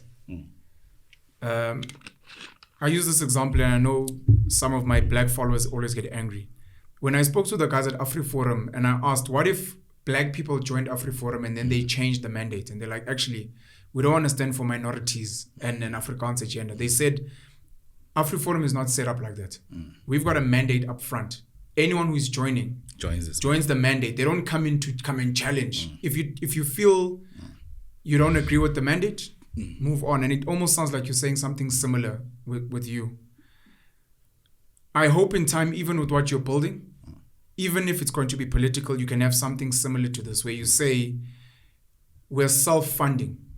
Just like an AfriForum, the Xiluva members or the people that believe, they sign a debit order, 100 Rand a month, and that's how we fundraise. You've got Podcast and Chill that has the chillers that send money, and that's how we raise money, because we're serving you. But this is the mandate. Not going to come and tell MacG, stop having alcohol there. I mean, I'm a Christian. It's like, when you joined as a chiller, you know what we're about. So when you joined us, this is what we're about. That's my general comment. My question is taking us back to the semicolon, and I'd like us to close on this point. The assimilation, we touched on the coalition pact. You sound like you have a stance, and maybe I'll also touch on the fact that I said you are being lazy, because you're not choosing to be a king. You're choosing rather to be a political figure. Xiluva, which now to a backwards Zulu person, Xiluva, when you read it. Angiboni le Xiluva yenu, U-S ubla. No, it's an X, Baba. And there's a V. Accommodating, having an alternative name is Zimbali. Palisa is Sotho. Yes. I don't know what's the plural of Palisa. Dipalisa. Dipalisa. Having those options to be more inclusive, would you consider that? Are you hell-bent on this is going to be our name, this is our mandate, Ubuntu? It almost sounds like you're pushing for a pro-African group, which by design today is exclusionary. It means the coconut can't join you because maybe you guys might burn incense on another day.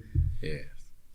In what you're doing and the inability to stay with the DA, to work with Herman, I don't know why you're not joining the EFF. I don't know why you're not joining the ANC. Are you also not creating something? We're going back to the languages at the beginning. Are you not creating something where you're like, no, man,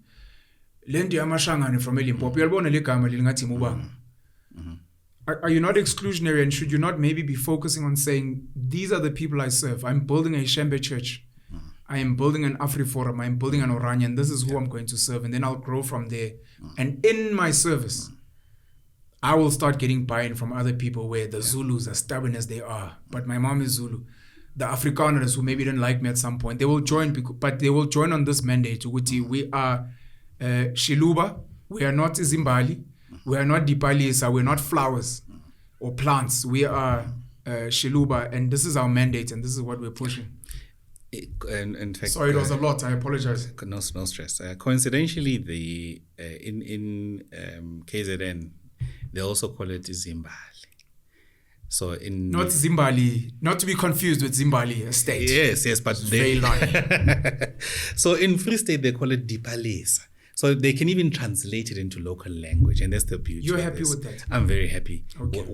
Because as we were speaking about the importance of language, once whatever you've given birth to starts being manifested in a local dialect, it's getting close to people's hearts. Okay. So your political party for stubborn, I'm ex-Zulu now, is Zimbali. Mauting your hotel is Zimbali. He is Zimbali. So lentlangano lena tingcacisa the exclusionary part where you are right. We exclude on the basis that we may not believe in the same thing. We did not set out to do a thing for everybody and for hlanganise zonke izizwe. Senze this for abantu. That believe in Ubuntu. So for you to be a member, you must believe in Ubuntu. So it means ukuthi an Afrikaner must assimilate into our culture, manje. It's not a race. It's not a tribe. It's not a religion. It's an ideology. It's an ideology. So you can be white, Afrikaans, male, who plays for the Springboks, but you must believe in this essence of Ubuntu. Yes. You must like Christianity, and be willing to assimilate. Or Penuelism, which is my belief system. You see, people must assimilate into Penuelism. Okay. And understand and it must manifest. And then kubo ngoba saqala basazoba nama shortcomings abezayo kubo bazobamba lento ngoba bazalelwe phakathi kwalento le. The beautiful ones are not yet born. Correct. So we are setting the stage for them. So we are not confused about that. And it's not our intention. You know, sometimes when the trapping for black people is quite interesting. When you build something for your people, you must justify. And it's as if we've got this albatross on our heads all the time to be the ones who are initiating reconciliation with other races. I generally don't believe that other races are as committed to reconciliation as native black people. They're not committed and they don't care. Come together. We are seeking something. So it's a form of Stockholm syndrome. Like I want to befriend and be close to my abuser, even though they're not stopping the abuse. No, we're the ones that it is permitting. We're not aggressive. We're not militaristic or whatever. Militant. No. We're extracting ourselves from a disastrous situation to build ourselves, to be able to build a power around our ideology, which will influence and want to find its manifestation in the economy and all areas of our lives. But for us to do so is we must make sure that no one can contest this ideology. We believe, we're going as far as saying we believe this is the first to try and push an agenda like this. Would you move out the way if there was a better leader than you to drive this? It depends. When you say there's a better leader to do so, there must be somebody starting to do something. Correct. Now. Manje akunamuntu siziqalela lento lena with a few people to build, but I also accepted that the generational. I understand my generational mission as the visionary here, and what I need to do and how I need to protect the party for those who come to be able to do so. But you must have assimilated. You must have done something in government to demonstrate that you are competent and capable to lead, and you strictly adhere to meritocracy. So we must move our society and shape our society. So we firmly believe in that part, and we need to protect the party to be able to do what we need to do. But we firmly believe, as we bring to a close, that it's right for us not to join other parties, but begin this path. I wanted to ask, we've got Usongezo Zibi's got Rise Mzansi, Paul Dagada's got Arise SA. Musi's now built One, South Africa, Bossa. You've got Gaten McKenzie's Patriotic Alliance. Action SA is arguably Amafigizolo because they haven't contested nationally. This is the reason why you can't work with these guys, because your mandate does not align with whatever their mandate is, which is, if they were willing to align with your mandate, you'd consider working with them. Or merging. I mean, you speak about mergers and acquisitions. In business, it makes sense. But let me deal with this one. It's important for us to not clutter ourselves before elections and mergers and any of that conversation with anybody. Pre-coalitions. We don't want any pre-coalitions conversation. We want to get to go with the elections next year, having preserved our identity and without confusing anybody that there's going to be a change. It is very important for us to do so, because we need to test the market and see if, as we think, people believe in what we believe, because we are growing in Limpopo, we are growing in KZN, we are growing in Gauteng, we are also growing in the Northwest and Mpumalanga as well. These are diverse in the Free State as well. And as we are growing, the one thing I am doing, to answer your other question you've asked about Amakos and not taking the route to become a king and preferring the politics route. And becoming a custodian of what we should have had. The state can do that better. Now, in the current dispensation we find ourselves in, the state can achieve it better. I'm going to be mischievous and I apologize. Do you think we should scrap the kings? No. The king, the whole institution Yabarren is a very important institution. They must play a big role in the co-governance of our country. But you see, why not change the title to councillor, mayor, premier? If the state can do things better. No. I think both. We can co-create a new form of democracy with both co-governing together. But we must insist on a few things on this side. We must insist of competent, capable leadership on this side that can actually work for the improvement of people and not to pursue what appears to be preservation and positions and monetary value for their own gain, and there's less gain for communities and their subjects. That's the conversation. In fact, we tweeted last week that the institution of Amakos Yabarren is facing an existential crisis. One, they appear to be complicit in what's happening now with the ruling government, with the ruling party in government. Unemployment levels are high, inequalities are even high. There's our our value system has been eroded. They say nothing, completely quiet. Yes. And in the midst of this, how do you justify that you are a king and leading your people and you say nothing or do nothing?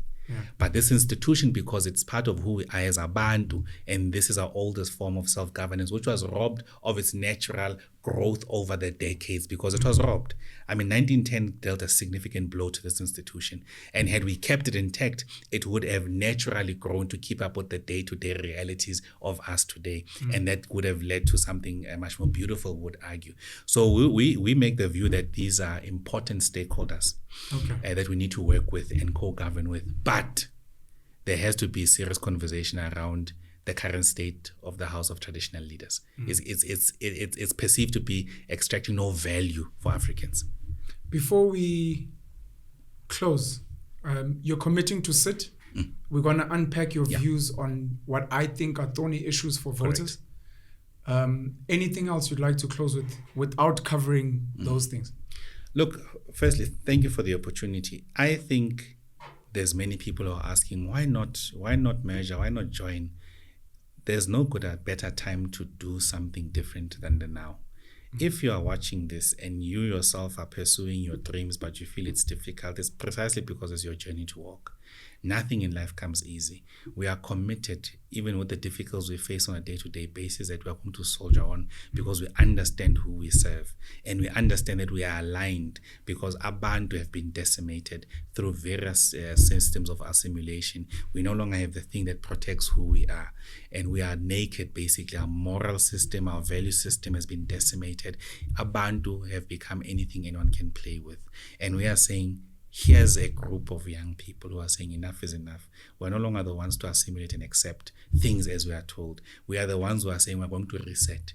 We are going to come to ourselves and reintroduce ourselves to ourselves and chart a way forward on the basis of the things that matter for us. We'll never compromise on those things. The Afrikaners don't compromise about their culture and heritage. Why must we compromise? So we are equally those. What makes it difficult for other black people to say, but we don't like this language, is because we trigger them. Because now when you hear me saying these things, you must say, what are you doing? So you're becoming a black who's complicit to all of this. And we are saying we are pulling out. But we are choosing a different path for ourselves. We may not get it right now, but we are going to continue with it. And we are not up for sale because we believe in the knowledge of our ancestors. Where our ancestors are turning in their graves because what they died for. Imagine the kings we had, man. Imagine these people and what we have today. People who can't stand up for themselves and fight. No, Tina, we are saying we are going to draw on that. That spirit has now imparted on us. If we are and we are going to do everything possible. With those words, I want to thank you for the opportunity. A very close friend of mine now, that I've gotten to know, has built a business around this whole concept of uBuntu, and he credits his grandmother. I'm not going to mention his name. I think for now, until he's fully comfortable, he's built an amazing business, quite big, young black guy. He's very spiritual. He believes in uBuntu as his core. And I once sat with him and he said, because I was like, is there like a renaissance and a reawakening of African people? We've started celebrating with DJ Sbu last year, the African New Year, which is mostly the Southern Hemisphere New Year based on nature. Mandulo. The 23rd of September. You've got Umkhulu Nsingiza, the great empire of Kemet.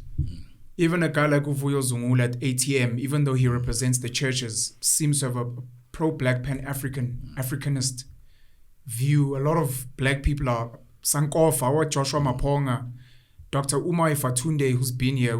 We speak a lot about looking into the past and refinding our ways. My mate said he believes spiritually that during the slave trade, with the death of people, the mass murdering with apartheid colonization, a lot of people prayed and cried.